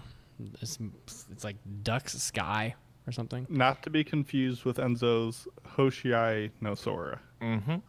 Just a very weird title for a basketball show. So it's done by Studio Dio Medea, who worked on Domestic Girlfriend and Squid Girl. Director Keizo Kusakawa, who worked on Akuma no Riddle and also Are Crying. So I don't know. I've seen pretty much all of those and not all that impressed. But the trailer looked good. It's about a week it's so weird. He's a stout, weak. Isn't that are those opposite? Are those opposite adjectives? If you're stout, you're like strong and formidable, right? I mean, Just it tends to be that way, but it's also like primarily like short. But yeah, I would agree. If sure. someone said they were stout, I would think they Okay. were like resolute or like of a heavy build. Maybe I'm wrong. All right. A stout, weak, yet highly passionate Sora Kuramatani enters Kizuryu High School with hopes that he'll fulfill his mother's wishes to dominate his first high school basketball tournament. However, the basketball club has turned into a den for delinquents and does anything but play basketball. In its club members, Momoharu Hanazono, a skilled blocker who can do power jumps but is horrible at shooting, and his twin brother Chiaki, a talented point guard who also lost interest in the sport. With just one game, overwhelmed the adrenaline rush and excitement, and Soda's pure love for the game, the youth's burning out spirit for basketball rekindles. Yet another terribly written synopsis. Watch the PV, lots of Yankees with pompadours, which you know I love, and I mean, it's a basketball show. I mean, what else can I say about it? The one note that I would like to make about it that surprised me was that the Pillows are doing the theme song. Happy Dope. with a title that I'm not so excited about. Happy Go Ducky. It's like, yeah, nah. But it looks cool. It's just the worst title ever. Like, who names a song Happy Go Ducky and then like has a straight face? So. Looks fun, you know. It's a sports show. It's you know, I watched Slam Dunk recently, and all the Yankee boys and that make the show a lot more fun when they're beating the crap out of each other and stuff. So, looking forward to this, and we will see how it turns out in a week or so. We will see, my dude. We will. We will see. It's a fact. The Ducks will migrate. There we go. I watched them. What a statement. I love it. So my number one pick of the season, Drum roll. Let him know. the other Madhouse show, the Josie manga, Chihayafuru season 3, baby. The GOAT. Get excited. I am. I feel like excited. a lot of people are going to be asking though, like, oh, how come like season 3 of this gets to be covered, but not like all the other popular sequels that are coming out this season? Well, suck it. Yeah. Yeah, but or is Well, any one, like suck it. of season 3? Yeah. For one, For one, suck it. yeah. I mean, Chihayafuru is just simply too great a series to ignore. I also want to say, like, just because we're not explicitly going to be like covering and passing some of the other like sequels that are long running, like My Hero Academia, Sword Art Online, Shokugeki no Soma, like we're still going to be mentioning them. We'll be talking about them on Discord and social media, so like you'll get our takes there. And like, hey, now I can join those watch parties finally. Yeah. But at that point, like you already know what you think about those shows, and you already know what we think about those shows. So like, you get the concept, and it's been like 7 years since season 2 of Exactly. Chihayafuru. So Yeah. like, Exactly. and it's not really been discussed on the podcast during that time, and it's simply like Mandy said, it's just too damn good, and it's Too just damn good. worth. It's really the good. attention you get. So you'll still hear our opinions on the other shows, but you know, give Chihayafuru its time the sun. And I was like debating about this, of like, oh, like does this really deserve a top pick? Like it's been a while since I've seen it. Last night I put on some music to study to, and I happened upon the Chihayafuru soundtrack. Oof. And hearing those openings just brought back so many fond memories of like the first 2 seasons that I knew this upcoming season was going to be my number 1 pick easily. Meant to be, my dude. Yeah. So for those who don't know, and you're about to find out because you're about to start watching, because I urge you to do it after watching Ghost in the Shell. Chihayafuru. And Manga Minute. Or Manga Club. Yeah, Manga Club is doing it. Anime Club did it 1 episode ago. Yeah. Everyone loved it. Everyone who's smart loved it. So the show follows the journey of Chihaya Ayase and her quest to become the best Karuta player in Japan by default than the world. So Karuta is a real-life card game that employs reflexes, listening skills, memorization, and strategy, and is far more intense a sport than what the words card game might elicit in your thoughts. I think that's someone I kind of could jump in on season 3, but you're missing out on leagues of excellence that like precedes it, so I wouldn't recommend it. The cast is great. It's full of compelling characters, buzzword, buzzword, buzzword. And they all play Karuta for different reasons. And I always say that the best sports shows make you want to play them. And this show makes everyone want to play this card I mean, game. we were going to buy a Karuta set and play together. Yeah, I mean, So, yeah. we still are going to do that one We day. should, yeah. It's non-negotiable. Yeah. But even then, like, you can easily play this game, like, make a homebrew with, like, a standard deck of cards, just find an opponent, and find someone else to either read or, like, find a recording. Like, it can be done. And it's such a fun thing that it sweeps you up in, and you learn about the game, you learn about this environment that these characters live in, and it's just a blast. And I'm so excited to return to that world. And it's easily one of the best sports series of all time. And if this is just anything like more of the same of the previous works, I'll be so very content. So Wow. that's Nice. my number one pick, and I'm very, very Hayaburu. thrilled to have it back. The podcast is stoked, and our Yes. and our community I'm is so also excited. yeah, and the Yeah. community on the Discord is also stoked for this. Like our mods are stoked, listeners are stoked. Like we're stoked for this fucking show. Like I'm happy we're doing it as a pick for sure. Side note: Are we? Is Karuta really a sport? I mean, it's about as much of a sport Yes. as is. All right, Uh, convince They'd me be of that. competing. They'd be Okay. competing. And yeah, and I can compete in like who can hold my breath longer while driving through a tunnel, but that's not a sport. Should be. I've seen that JoJo episode. All right, next. If JoJo's done it. Sorry, it took me a second. Me next, right? Okay, yeah. So Yeah. I mentioned earlier that there are 2 detective shows on this season, and haha, I have them both. And this one, I'm excited for this one too. dude, this one is fucking. I saw the PV for this, and I was like, "Yep, this is the one." Go ahead. Oh, I was I'm surprised surprised you fucking didn't love put it. Sherlock. Yeah, I was surprised you didn't put it as your number one. I was like, This "Man." this I was like- on all of our I lists. didn't think by the anyone else way. was gonna want it, so I thought I was safe. I thought was you were being like, tactical. I was like, Sherlock is in the name of this. Why is I do love Sherlock. You do A love lot. you do love some Sherlock, yeah. So this is by Production IG, which is a studio that I think deserves the benefit of the doubt when they put something out. So that it's got that behind it. The director is Ai Yoshimura, who has touched on Ohana, worked a lot on Gintama, and a whole bunch of other stuff that is like well liked. And the reason I'm stoked on the fact that like Gintama and stuff is on this list is because this show, per the PVs, immediately has a lot of characters in it. Like, there's a lot of characters in there. There's a lot of like, the PVs are set to big band jazz upbeat music, which is something that always, brings me in. Think Bacano type stuff.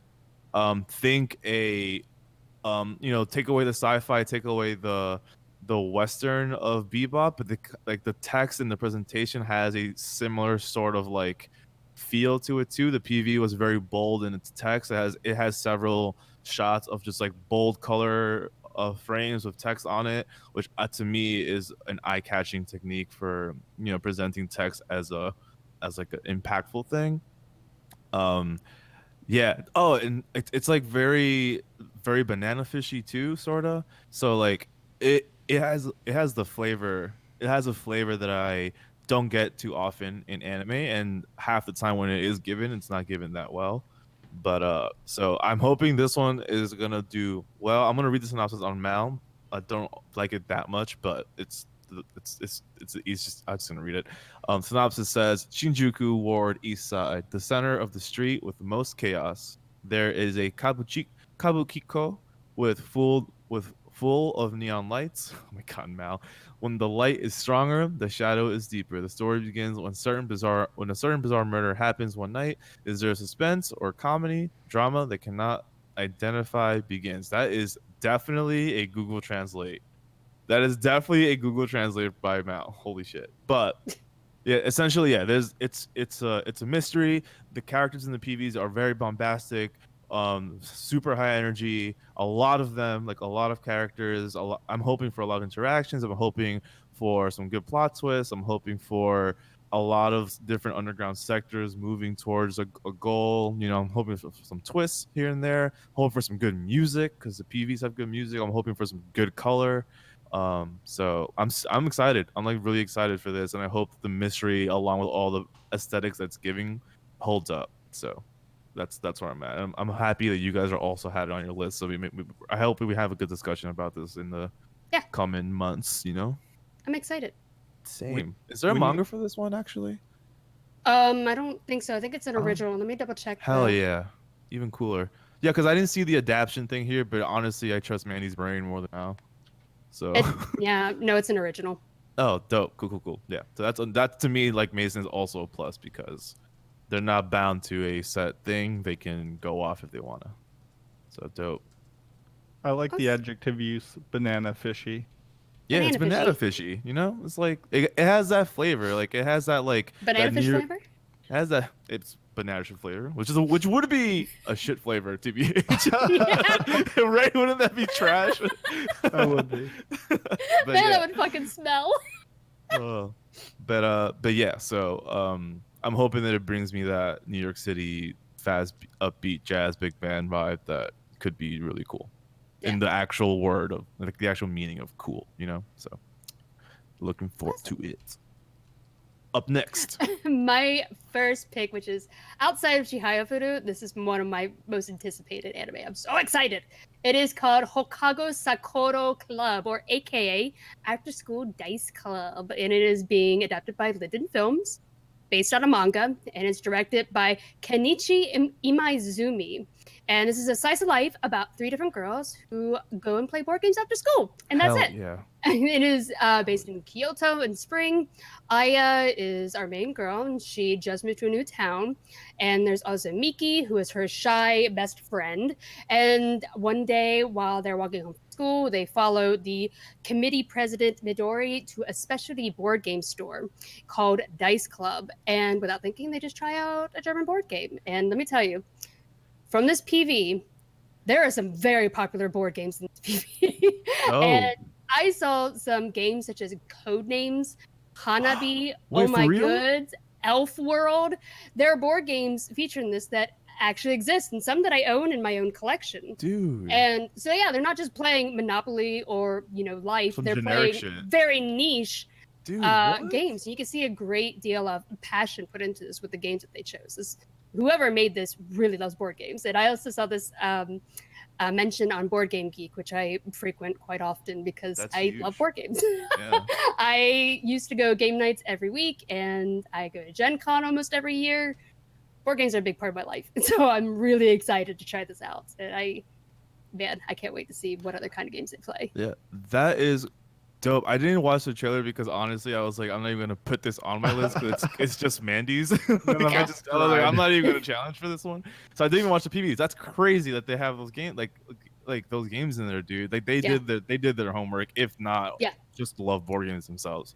Yeah, I'm curious because they even have like all of the original logos, original art. They have they reached out like the companies too. So obviously they've reached out to a ton of companies that were like they reached out. For sure. Yeah, so it kind of gives me that kind of like high score girl kind of vibe where it's like that I learned a lot about arcade life in that, and so much nostalgia in there. So dude, that's incredible. That I know how exciting that makes you feel because I remember, I mean, this is not even that close of excitement, but in Carol and Tuesday in episode 1 when you see the actual Instagram logo, like I was like, yeah, they're pouring money into the show. Like they're going for it. So that's dope. Can I mention one last thing about my anime that is very crucial Sherlock? to me? Yes. Real quick.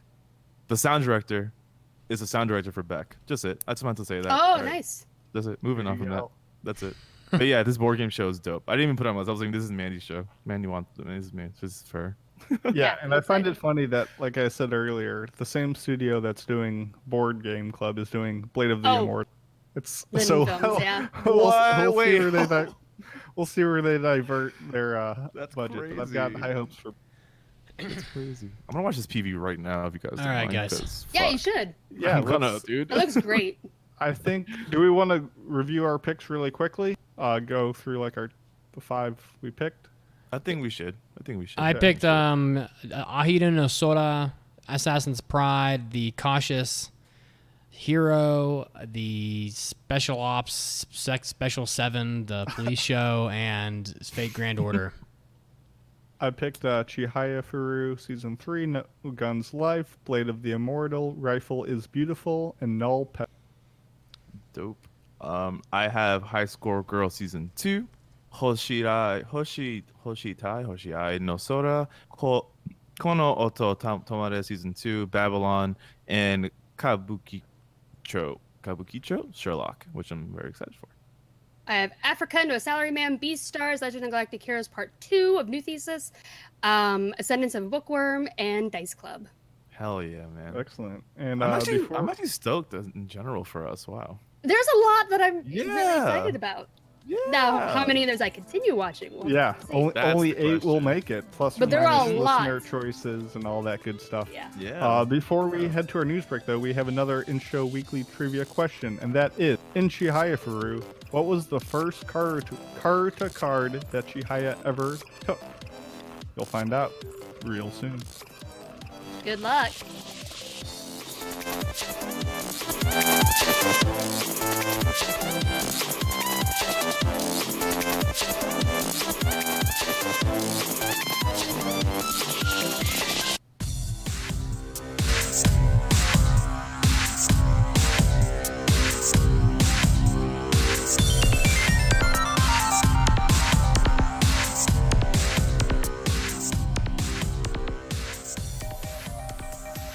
Oh, you anime junkies out there, welcome back to another anime news break. Mitsuki's here, let's get started. Starting off, it looks like Demon Slayer is getting a sequel anime film that's going to be directed by Haro Sotozaki and also is going to be done by production studio UFO Table, who does great work. The synopsis is, ever since the death of his father, the burden of supporting the family has fallen upon Tanjiro Kamado's shoulders. Through living impoverished on a remote mountain, the Kamado family are able to enjoy a relatively peaceful and happy life. One day, Tanjiro decides to go down to the local village to make a little money selling charcoal, and on his way back, night falls, forcing him to take shelter in the house of a strange man who warns him of the existence of flesh-eating demons that lurk in the woods at night. So, more to the synopsis after that. Don't want to read the whole thing, but if you're a fan of Demon Slayer, there is going to be an anime film coming out. So you're going to want to check that out coming up in the future when that finally does air. Next up, the 12th episode of Eren no Shobotai is getting delayed, it looks like, due to the IAAF World Athletics Championships Doha 2019. So the episode will come out on the 12th of October, but it is being delayed by quite a bit to make room for other programming, of course. Fire Force, the English title, animated by David Productions, very popular because of JoJo's Bizarre Adventure, and is based on Atsushi Okubo's manga of the same name. Next up, Yamakon is in the news again, the very controversial director who's done work with things like Wake Up Girls, etc. Well, he is doing a crowdfunding campaign now that he's back from his self-imposed hiatus. There is a campfire crowdfund page for a film that he's working on called Magical Girls, literally. And he's trying to raise about roughly $100,000 in 33 days, and he's already raised about a quarter of that. Going to show that maybe his mass controversial behavior hasn't really affected him all that much, since he's probably going to get funded. He describes the project as Yamamoto rises up. A huge storm was blown into the devastated anime world. In order to open the door to a new era, I'm proposing a new original anime titled Magical Girls. The key visual shows a magical girl with angel wings surrounded by a blazing fire. So, I don't know who's left that's a fan of Yamakon, but if you are, he has a crowdfunding page out there, so you can contribute to it if you wish.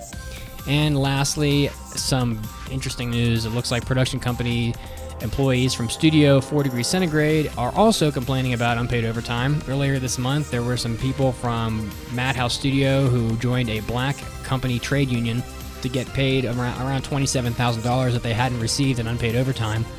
That person stated back then that they had worked 293 hours over the Japanese government's proposed limit for overtime. So that's 393 total hours of overtime that month, which is just insane. Now, another employee at Studio 4 Degrees Centigrade is following in their footsteps, saying that they worked 100 hours of overtime in a month, and other employees worked over 200 hours in the month in overtime and were unpaid for it. So just a continuing trend of anime studios in Japan not paying their employees for the, well, literal slave labor that they are employing them under, since they're not paying them for the work that they're doing. This is Mitsugi, and this was your anime news break. Now, time to get back to the podcast.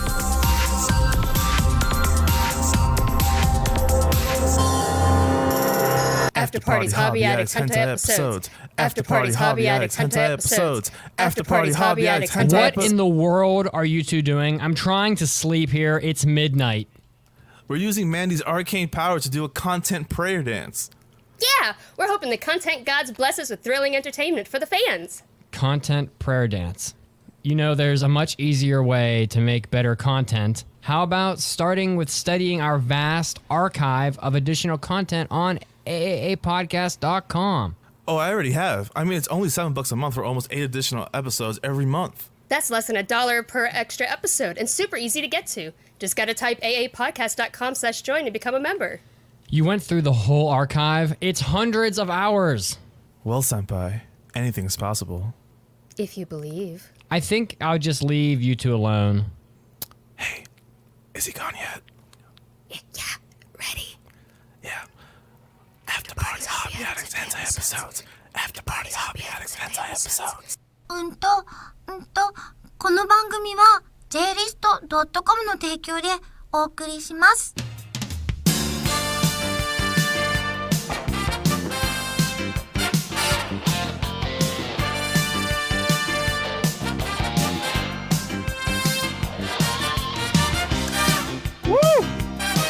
Welcome back to the Anime Addicts Anonymous Podcast, where we are just love making anime addiction worse.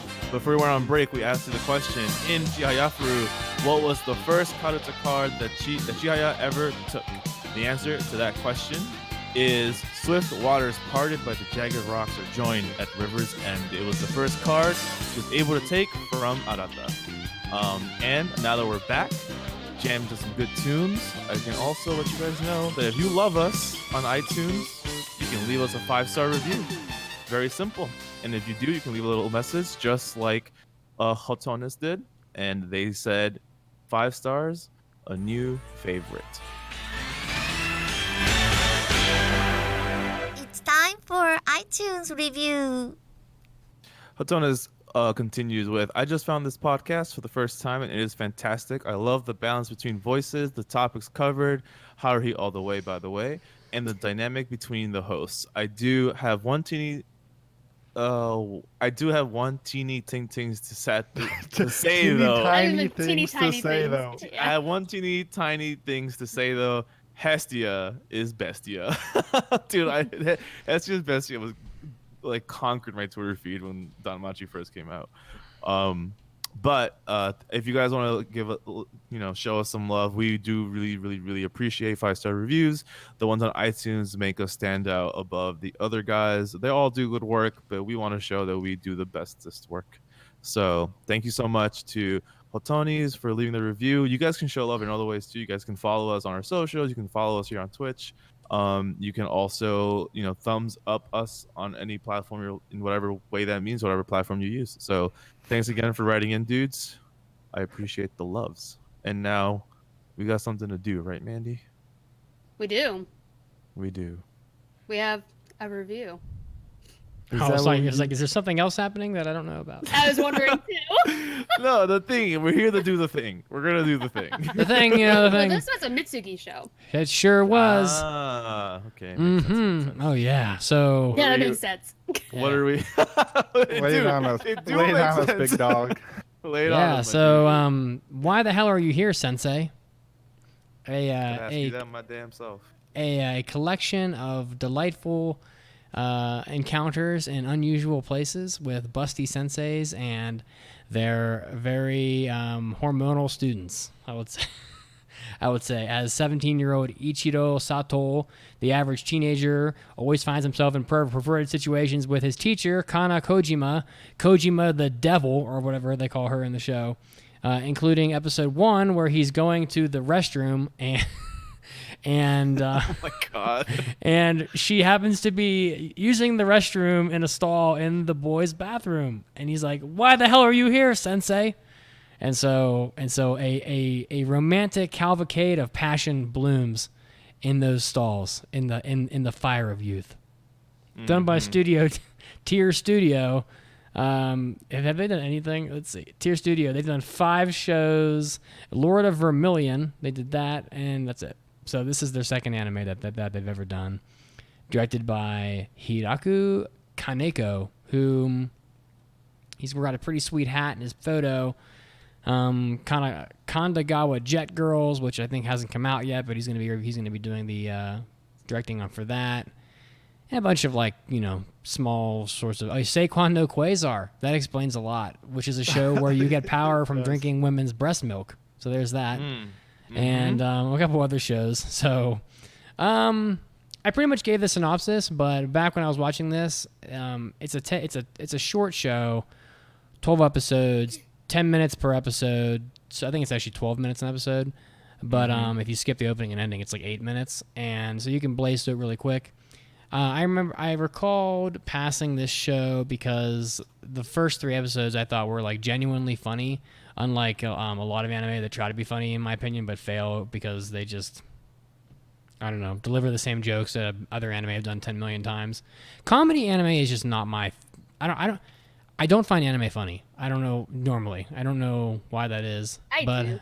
But I mean, some people obviously do. It's a genre that exists. But the the slapstick comedy and the word puns don't really do it for me. But this anime, I passed it. The first 3 episodes were shocking, I would say, and pretty. I found them pretty funny. I mean, it's been a while since I watched the first 3 episodes, but he bumps into the teacher in the bathroom, and then he bumps into her again in the laundromat. And it's like raining, so she's taking shelter in the laundromat, and she's like drying her clothes in the laundromat. And she's like gorgeous and busty, and what else can you say? I was gonna say mega hot. Bumping into her is an understatement. Oh yeah. Yeah. Yeah. So as I recall, and you had to bumping into her more like it. Oh, yeah, that's kind of the point. So like there is an uncensored version of this. You can get it. The first 4 episodes already came out uncensored. You can find those online. If you want to get the whole thing uncensored, I don't think they come out until later in the year, so you have to wait. But in the second episode, I think she gets on his shoulders and is trying to reach something on a shelf, and so she's all like naked, and he's like freaking out because she's on his shoulders, and then there's a scene where like they're in a baby pool outside in the yard, and the baby grabs, and the baby's like they're talking about something, and the baby grabs. We're not even in spoilers yet. There aren't spoilers yet. Oh yeah, okay. We'll just keep going. Okay, I'm going out of order. Expectations, guys. What were your We'll get to all the juicy bits later. What were your expectations watching this? Yeah. I'll go first. So I mean, no surprise to literally anyone, including the listeners, I've been chaotically busy. So I took a very difficult decision to take a break from this show and not watch this one. You know what I'm saying? Real difficult. Really difficult decision to pick this one to skip. So, but that doesn't mean I didn't have expectations, right? So I remember when Mids passed the show, I remember him saying that it was funnier than expected. And the thing is, like, for as much as I have pretty high story standards for shows, I'm also down to be trash and like enjoy a good old like dumb thing. This one seemed like a ridiculous dumb thing that I could have potentially enjoyed, just from a like I got nothing else to do, so I'm doing this type thing. But so I expected it to actually be a little funny. I was like maybe this will be funny. So I don't know if it was. I didn't watch anything past like episode 2, I believe. But I guess my fellow co-hosts will let me know if my expectations were met or not. Okay. I had 0 expectations. I went into this knowing it was trash. That was it. My mind was a blank slate. Okay. Oh yeah, I had no expectation. I was just like, oh, another short. I've been tending to like those as of recently. Maybe I will like this one. Press play. Press play. Stuff happened. Yep. That was my expectation. As usually so. It works. What about you, Mitz? Well, I mean, I watched the first 3 episodes, and the show is consistent, so I knew what it was. My only regret is that I did not seek out the uncensored version of the show. I may still, we'll see, but it was not just something that popped up on Google right away when I looked for it, so I was like, screw it. Gotcha. But I expected it to be funny. I knew it was going to be trash. But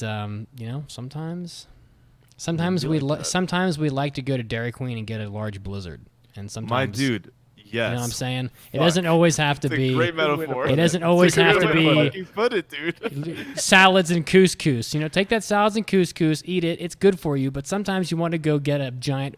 You know what? And if it's me, it's a Butterfinger Blizzard. That's what I like. Oof. Give me a Butterfinger Double Blizzard. down. Yeah, and you know what? And you could turn the cup upside down if you want to. I know it doesn't fall out. You think you're cool when you do it, Mr. Dairy Queen. But go ahead and do it anyway. And I'm gonna eat the shit out of that Blizzard. You put enough xanthan gum in that. If you put enough xanthan gum in water, it'll turn into glue. So you know what? You're not that cool. Okay. I'd be down for a Mr. Dairy Queen dating sim. That'd be good. That'd be a Oh, wild shit. ride. That'd be a wild ride. They But should yeah, have- so I get- They should have poured a Guys, Dairy. limit now. They should have poured a Dairy Queen Blizzard on one of the teachers, and you know what comes. And you Anyway. know what comes next. Anyway, Yeah. All right. So I guess Mitz, let me know then. Would you, not to me, because I don't think you would recommend this to me, but would you recommend this show? Spoiler free. For people who like ecchi and even hentai, yeah, definitely I would. Because it's censored, but it's pretty clear that in the uncensored version, it would be a hentai. There are scenes, many instances where it's not just like, oh, I grabbed a boob, or oh, she was topless. It's like there's more I'm going grabbing on. those boobs. No, like I'm I going see. to the deep south type activity. see. So yeah, if you like hentai or ecchi comedy, you probably would like this, and if you don't, you won't like it. I think it's simple like that. You just draw the line. Simple. Word. What about you guys? Do you want to Go, go first, or Mason. should I? You go. So Go this, ahead. This show is trashy, but it knows it, and just for that, it gets a little bit of points in my book. And this is Huge. I'd recommend this show if you're a fan of Rube Goldberg's, because the end situations that these characters find themselves in don't just happen because like, oh, a dude slipped on a banana peel and ecchi happened. It's a banana peel that slips, which triggers a window falling, which triggers a Happy Meal toy, which triggers this, which knocks over a bookshelf, which it's like this whole cavalcade of just Umbrellas. just Oh, yeah. ridiculousness. And it's almost gets to the point where there is a bit of fun comedy to that aspect of it. And personally, I think that because it was so heavily censored with like disapproving stamps or like big chalkboards that just fill up the entire screen, that almost lent more to the comedy. And I think if it didn't have that, it would actually just be straight Annoying. up too ecchi, and just it would lose that playfulness that it had going for it. I can see that. So I would actually recommend the censored version for someone with weak inhibitions like myself. And if, like Mitt said, if you like ecchi, actually give it a shot. If not, though, this is not for you. I agree completely with Mason entirely. I think it's better censored. If it's uncensored, it might as well just be a hentai. It would be a hentai. Right. It's like, right. it's for me. The weird thing is, it didn't go far enough. What? I found the jokes to be Sick. completely repetitive, but I judge all ecchi to the standards of prison school. Okay. Now you That's get- that's good context. Okay. When you've Let me seen tell the you, be- prison when school you've is seen the the best of the wildest best. thing ever. True. Okay, that's good context for the listeners there. That's where I'm at right now. I don't recommend it. I didn't think it was very funny. I felt like the jokes were so repetitive. It's the same thing over and over and over. It didn't go. Well, that's anime for you. It do be like that. It do be like that. That was it. Okay. All right. Let's get into spoilers. Spoilers are coming. Oh my god! My only regret in the show was that they changed teachers. I really liked the first teacher and didn't like some of the later teachers. I didn't like Teacher 3 and 4 as much. So, I mean, Okay. the show's broken into 12 episodes, and it should have been obvious to me that they were going to mix it up because there's multiple teachers in like the openings and whatnot, but there's one teacher for 3 episodes, and they each get 3 episodes, and then they keep switching, and then they each end up like falling in love with or ending up with another different student. So the whole show is taboo already because, you know, it just so happens that like every kid, they're not really, I guess they're not really kids, like they're kids, but they're not like 10. I think they're like 17-ish or whatever. But so like the students and the teachers always happen to have known each other in the past, so like they would like grow up together or whatever. So there's always some memory that they share, and then they always end up like a couple. And the first 2 couples were by far my favorite out of the 4. I didn't care for the third boy because he was like way too young looking, like seeming. And it was just like they were trying to fetishize it a little too much. I'm just not into like the little boy thing. I know he wasn't. Yeah, he's it's not. weird. He's not a little boy, but he's smaller and like he comes off as younger. Even though I think I'm sure that they're all intended to be. They're all probably the same age, but he just doesn't seem it. And I didn't care for the fourth girl. So I thought that the second couple was really cute because Ooh. She was great. the second couple I was agree. My the second, favorite. The second couple was really cute because like the guy was like this big hulking dude that everybody's scared of, and then there's like the young girl who gives him a shot. So like that was cute. And then I liked the first couple the best because the teacher was like, it was just wild, like just wild shit went down pretty much the whole time. But yeah, it's the right length though, I think, because if it was any longer it would be too much. But I'm surprised to hear that, Manny, that you thought it didn't go far enough because like there's straight up like oral sex in this.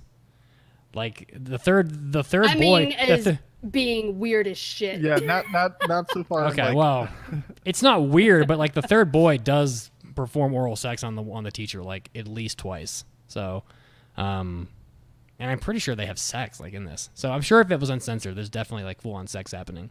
So, but it is super censored. Like they don't even try. Like there's shots where like something is happening and they're just like, they'll put like a huge circle up with like an anime character on it that'll say like, you know, like, oi, like don't look at it or whatever. It's like covers the whole damn screen because it's so censored. Like you can't see anything. So why'd you guys like the fourth girl the best? I mean, I was just gonna go through in order, but yeah, we can jump straight to the 4th set. So that was episodes 10 through 12. Right. Which was like Tachibana the teacher and like Tanaka the kid. And I didn't like Tanaka that great. But Which one was Tanaka? The 4th guy? yeah, the dude who like worked in that like super manly kitchen, Yeah. which was great. No, the teacher, the Ice Queen, that's obviously my aesthetic with the white hair. She was just the great science lady. Except the biggest sin of this show is when they get trapped in a cave, okay? And they like fall to the ground and it shows the stalagmites. And then the lady talks about stalactites, which are on the ceiling. You dumb shit. science lady, you Oh should have known shit. that. Oh, you caught that, my dude? That was that completely broke immersion for me. So 0 out. No, I don't know if it was even the translations, but it did bug me. But no, she was great. I like that look. I just don't like her shoes. I don't like the shoes. But I agree You that judging her shoes? yeah, her shoes were not. What are those, dude? You know? What are those? What are those, my guy? I agree. That Mandy. I'm just gonna say you're in spam prison school. she's just Gifts into our chat. Let you know how great that's prison school is. Oh my god. I thought the third set, like Mitz mentioned, with the younger looking boy was definitely the worst of the couples, and the animation got really off model there.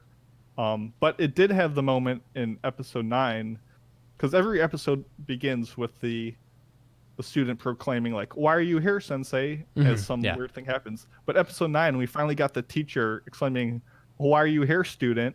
And it was like it was like the one punchline that it was building to. Right. It was really well done.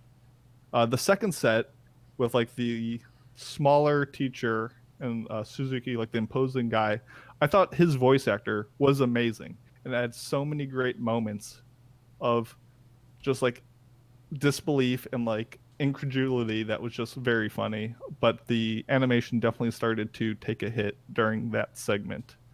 I thought the first set was fine. It was the most consistent and was like, you could definitely just watch an episode or two of the show and get the concept, because I do think they started repeating like setups as things went on. And that's my quick review of what I thought about each set while I'm looking at Prison School. I'm gonna put this GIF in our live stream chat. Dude, so put all of please them look in the book. I like the It was so wild, bro. I like the first boy's mother. She was like trying to hook him up with the first teacher like all the time, and She knew what was going on. she was so funny. I loved it. There was a scene where they had finally like hooked up or whatever, and they were like basically a couple, and then the mother had confirmed that, and she's like, "Oh, I feel so great. I feel so much better about my my future security." And she like runs away, and then the little daughter runs with her, and the daughter's like, "Security!" Like she was like mimicking the mom. It was cute. It kind of reminded me of Totoro. I got a Totoro moment in Why the Hell Are You Here, Sensei? That's I would never have made that connection. Was the sucking out the snake venom scene the most absurd thing? No, I think what was it? This toy is now an adult toy. Yeah, Like, the Happy Meal. Okay. When That was weird. She trades her, it's like a panda or something, for like a wind-up fish that flaps around. Right. And somehow this fish catapults into her breasticle area and starts flapping around, and she's like about that. And that was Of course. Wouldn't you be? definitely something. There was And I take it back. Umbrella of Justice quickly came into play, and it was a wild ride. I like the scene with the second girl when they were like fumbling for some kind of a key or something, and the key goes down the back of her shirt, and it somehow unclips her bra, and then continues to fall and gets stuck in her butt cheeks. And she's like, "It's in my butt cheeks." And so the guy's looking for it, and then he has to go into like her butt and get the key out. And I'm like, first of all, how does a key undo a bra, and how does the key get wedged perfectly into her butt cheeks? I was like, I've never seen that before. So that's the show in a nutshell, I would say. If that sounds good, then you're good to go. I mean, at the end of the day, it like knew it was trash, and it leaned into it, and that was fun. And it, like, there was confessions, like everyone was kind of better off for this. It didn't feel like too skeevy or too like dirty in like how things came about. So it was just a fun ride. And I think, I mean, I don't know if there's more to say. The music was fine, unmemorable. The animation was fine most of the time, except for like the middle episodes. It took a big hit. I don't know if I have much more to say about it than that. It just kind of was what it was. Outside of some of the most bizarre parts, like the toy and the umbrella, I felt like a lot of the jokes were the same.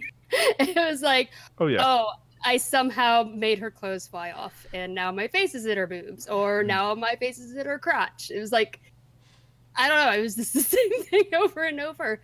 So after a while, I was like, okay, I've seen this joke. But the second guy was my favorite guy. That guy was really nice. He was like trying so hard. He was just a really sweet guy. And I also agree, the last girl was my favorite because she was like that.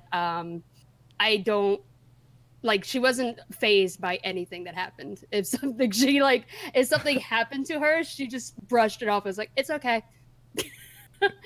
So, but I was really surprised that they all ended up in relationships at the end. I didn't think that was ever going to happen. So it was kind of cute that they all ended up like getting married to each other. And I like that like their stories kind of overlap. So like one couple will show up in another couple's arc. So I don't know, it's just kind of neat. So like one couple discovers the other couple while she's stuck in the floor in an abandoned building and peeing into a bucket. like what the fuck? Oh yeah, dude. So the one teacher is trying to sneak up on her guy or whatever, and she falls through this floor because it's an old abandoned building. It's like a haunted building, and she's like hanging halfway through the floor with like her arms up on the floor. So like she's going through the floor like around like where her chest area is, and she's stuck, and she's been there for so long that she has to pee. So the boy finds her later, and she sees her dangling legs, and she's like, I have to pee. So then she gets a bucket. He gets a bucket, and she pees into the bucket, and then like the other couple who's like in the building hears the noise of the bucket, like the pee in the bucket. It was wild, bizarre. Wild, dude. Just bizarre shit happening. So, I don't have anything else to say about it. It's just if you like ecchi comedy, I think you'll like it. I mean, and if you don't, you won't like it. It's just that simple, really. So, and it's not meant for people who don't like ecchi comedy. Like, it's not trying to conceal what it is. So it's about it's like a Queen's Blade level. Like, it's obvious that it's there for people who want to, like, you know, look up dirty pictures afterwards. So, I thought it was fine. It's not like it's obviously not like some great masterpiece of anime by any stretch, but I think it does what it's trying to do decently. It's short, so it's easy to consume. You know, it didn't take like 8.5 hours to watch it. You know, you can blitz through it in like, I don't even know, an hour and a half maybe. It was fun. I'll give it 2.5 very flimsily clasped bras out of 5. Or 2.5 bouncing boobies. It's not bad. You go ahead, Mason. I'm just sitting here spamming Prison School. Yeah, I know. Guys, you should watch Prison School. That Medusa have not gift seen it. Peak ecchi. haunts me. Peak intellectual. That had content. the best censoring out of any ecchi that I've seen. So I, as you know, I'm not a big fan of ecchi, and this show is definitely not for me. That's obvious enough. But it didn't take itself that seriously, and it was a short, and it had some moments where it was somewhat fun. And so if you're, like Mid said, a fan of this genre, absolutely worth checking out. I mean, I'm obviously just gonna go with 1.5 Happy Meal fish toys out of 5. Those poor fish toys. Those poor It's fish now an toys. adult toy, though. It's no longer a Happy Just- Meals toy. Just because I didn't get much out of it, but if you like this kind of stuff, you know who you are. So give it a shot. Sorry, I don't really know what else to say. This is definitely just like a quick comedy. Like it's really hard for me to rate something like this because it's like, okay, I'm gonna put it on just for a stupid laugh, and that's it. Like that's what you're gonna get out of this. But if I have to really give it a score, I would say that I didn't really laugh much at this. I think I chuckled a couple times. The fish toy was one of them. That one got a chuckle out of me. And I liked some of the censoring parts. Those made me laugh because I actually kind of liked where you couldn't see what was going on, and like just what they were saying made me laugh. Yeah, the censoring was great. Yeah, but like the blackboard and yeah, like you were saying, disapproving faces, those made me laugh. I think it was a show that I think would work better as a hentai. I don't know, because I don't really know why you'd watch it. But if you just want to watch something stupid, like something very quick and stupid, I guess you can give it a shot. But I think I'd also give it a 1.5 adult fish toys out of Adult fish toys. adult fish toys. I That think actually this- made me laugh when she's like in the bed, like, it's now an adult toy. Yep. That made me laugh. I think this is like the most. I don't know if we've ever had when we pulled social media for the score, we had a vote for every single number available. So Yeah. We had people give it 5, 4, 3, 2, all the way down to 1. So it averaged a 3, but it was very clearly ran the gamut of what people thought of it. All right. Well, on that note, should we go through some mailbags real quick? We're running a little long, but if we're fast, we can get through them in decent time. Let's smash them real quick. Let's do a good smash. It's time for an almighty anime mailbag. Smash that shit. Anime. Anime. Anime. Mailbag. Yeah, just What making an shit up now. appropriate review for you to say that. If you would like to submit a mailbag, www.aaapodcast.com. There's a mailbag button on the top. Please submit mailbags, and we will answer them for you. Yotaru Vegeta, Most of the time. most of the time. Who wants to take Yotaru Vegeta's mailbag? I'll do it because I haven't spoken in 2 weeks of the podcast. So Itara Vegeta, a dedicated listener, has said, "Hey, AAA, is there a gag that you either found unfunny or have grown to get tired of? Example: the stare gag. Basically, a character or characters will stare at another character and say the word. What's the word? No, I forgot the word stare for It's like a long boo. time. G. Yeah, G. I think boo's the pout. I'm not really. There's definitely things that I don't necessarily enjoy anymore, but things like that, not really. But for me, the whole slipping, falling face first into boobs Oh yeah. is so it doesn't do anything for me. Like Nope. it doesn't do anything at all for me, like at all. So I'm definitely over that one. Yeah, I mean, I Yeah. agree. I don't find most anime funny anymore just because they seem to use the same comedy style through everything. So, nah. Yeah, I just don't like gags. I don't know. I don't think, dating back to the podcast, there's just not that many comedy shows that I've enjoyed. I don't know when that happened. It might have been always. So, I mean, I don't like explicitly hate any specific gag because they usually don't take that long to perform. And every time I'm like, oh, another bloody nose when the character sees someone. Like it takes 2 seconds. It doesn't hurt anything. And so every now and then, show will do it well. So I'm like, well, I guess it's not all bad. So nothing I really hate. Just what everyone kind of talked about. Were unnecessary ecchi in general, if you want to even call that a gag. Yeah, I hate it when shows start out, I'm trying to think of a specific example. This happened in Fairy Tales last time I saw this, where it turns out there's no sign of really ecchi content, and then all of a sudden there's a ton of fan service, and I'm just like, why? Why are we doing this? But there's that, and also in a lot of romantic comedies, I'm getting tired of the indirect kiss joke. Oh, That I one's- see. That's a good one. That's a good Yeah. one. That one and sharing umbrellas, I don't know. It's just, it gets old. Unless you can do something different with it. I think Nozaki-kun did something really funny with the umbrella thing, so. Totally. Stuff like that. Yeah. If you can switch it up a bit, but if it's just the same, oh, indirect kiss. I get Or tired yeah, of it. Kaguya-sama had a great umbrella Yeah. twist yeah. as well.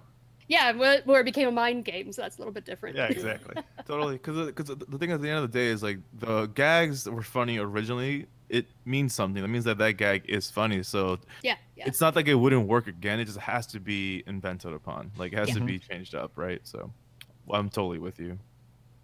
All right, we got one more here, boys. yeah, one more. Almost I done. can do got- it. Never This mind. is from Timmy Beam, and he says, "What is your favorite anime OST? How does it compare with your favorite music from other genres? My favorite OSTs are from Neon Genesis Evangelion and Samurai Champloo. While I listen to many other genres of music, I still consider those two OSTs to be in my top 10 of all-time favorite soundtracks/albums. Love what you do and keep up the great work. Thanks, Timmy." My answer is really easy for this one, TV. Beck? Beck. Yeah. And the thing is like the music on the Beck, it's not music that I necessarily like would listen to, even though it's in the similar genre of stuff that I listen to. But first of all, I think it's super sick that the show had a band in it, and that band's music is like primarily the OST. Like it's their actual record they put out. Right, so that's dope. That's really cool. It's also the voice actors that do those characters that are on the OST doing their song, which does happen often. But they were playing as a band, which is sick. And when I was younger, those songs were pretty influential because I was like, I want to play guitar that sounds like this, and that's why I bought. I bought my guitar. I was like, I want to have this kind of crunch to my guitar. I want to sound like Typhoon. I want to sound like Phase. I want like. Slip Out, which is actually, if you guys can read it, my thing here says Slip Out, my little Beck cameo. But yeah, so the Beck OST, not super impressive music, but for the nostalgia, for the impact on, for sure, that's the one. I honestly don't listen to a lot of anime soundtracks. I don't really have any, I don't think. Mhm. I mean, outside of I don't know. I have one of the Monogatari ones, that I have one of the Noragami ones, and that's pretty much it. But it's not technically anime. It has an anime style to it. Metal Gear Revengeance, great soundtrack. That one, I love that soundtrack, and it's I listen to pretty much any genre. This one, there's a lot of metal in this one, and I've always really enjoyed metal. And Rules of Nature is a great song on that track. I've been wanting to get the Nana soundtrack because I listen to those OPs all the time. Yeah. I just never got Rose. around to it. I don't know how much this would be by now, so I don't know. I've never looked into the prices for the OSTs. Yeah. PBH. Okay, Oh, yeah. guys. Yeah. I mean, for me, it's the same old answers. It's Vision of Escaflowne. It's Bebop. It's Noir. It's Fully Cooley. I listen to a lot more game music than I listen to anime music, to be honest. So I can be found Same. listening to Final Fantasy OSTs, and those are long. Like the Final Fantasy 7 Yeah. OST is like 4.5 hours long. Beautiful as hell, though. Yeah, I mean, Nobuo Uematsu is a friggin' genius. Or like listening to music from Mega Man, or whatever I need to do to focus at work if I'm doing programming or something, because it's hard to do anything when you're distracted. So that's about it. So Yeah, I put together a list of a bunch of stuff based on the mood, but at the end, I'm just gonna say Konosuke Ushio's Ping Pong OST is super all over the place, and probably one of the few OSTs that I can listen to beginning to end and jive with the whole thing. So see the show notes for the extra content. Right, yeah. All right, Mandy, get us out of here. Take us away, Alrighty, friend. so yeah, thank you so much for joining us for, or was it 491? Yeah. That's right. Man, we're getting up there. So We're many getting episodes. up there, my dude. Once again, Holy check shit. us out and go to our apodcast.com/join to get all of our bonus content. We're going to go do hentai now. And please check, vote us up on iTunes so we can get more views. And follow us on We Twitch. need more good content. You can follow us on Twitch. And the tweeters. And the tweeters. And I am at @Mandy_Mandy with an I. Check me out. Yeah. At Enzo Badia, Oh, I actually figured out ENZOBADIA. Would love it if you guys followed me. I post funny things sometimes. Sometimes. Sometimes. I hate you. I am at Pope Mitsugi on Twitter. We'll see you guys next week. No, I think we're messed up. Trying so hard. Have a great week, guys. We love you. We'll see you next week. Oh, other way. That's what it was. Bye-bye. Bye-bye. Bye.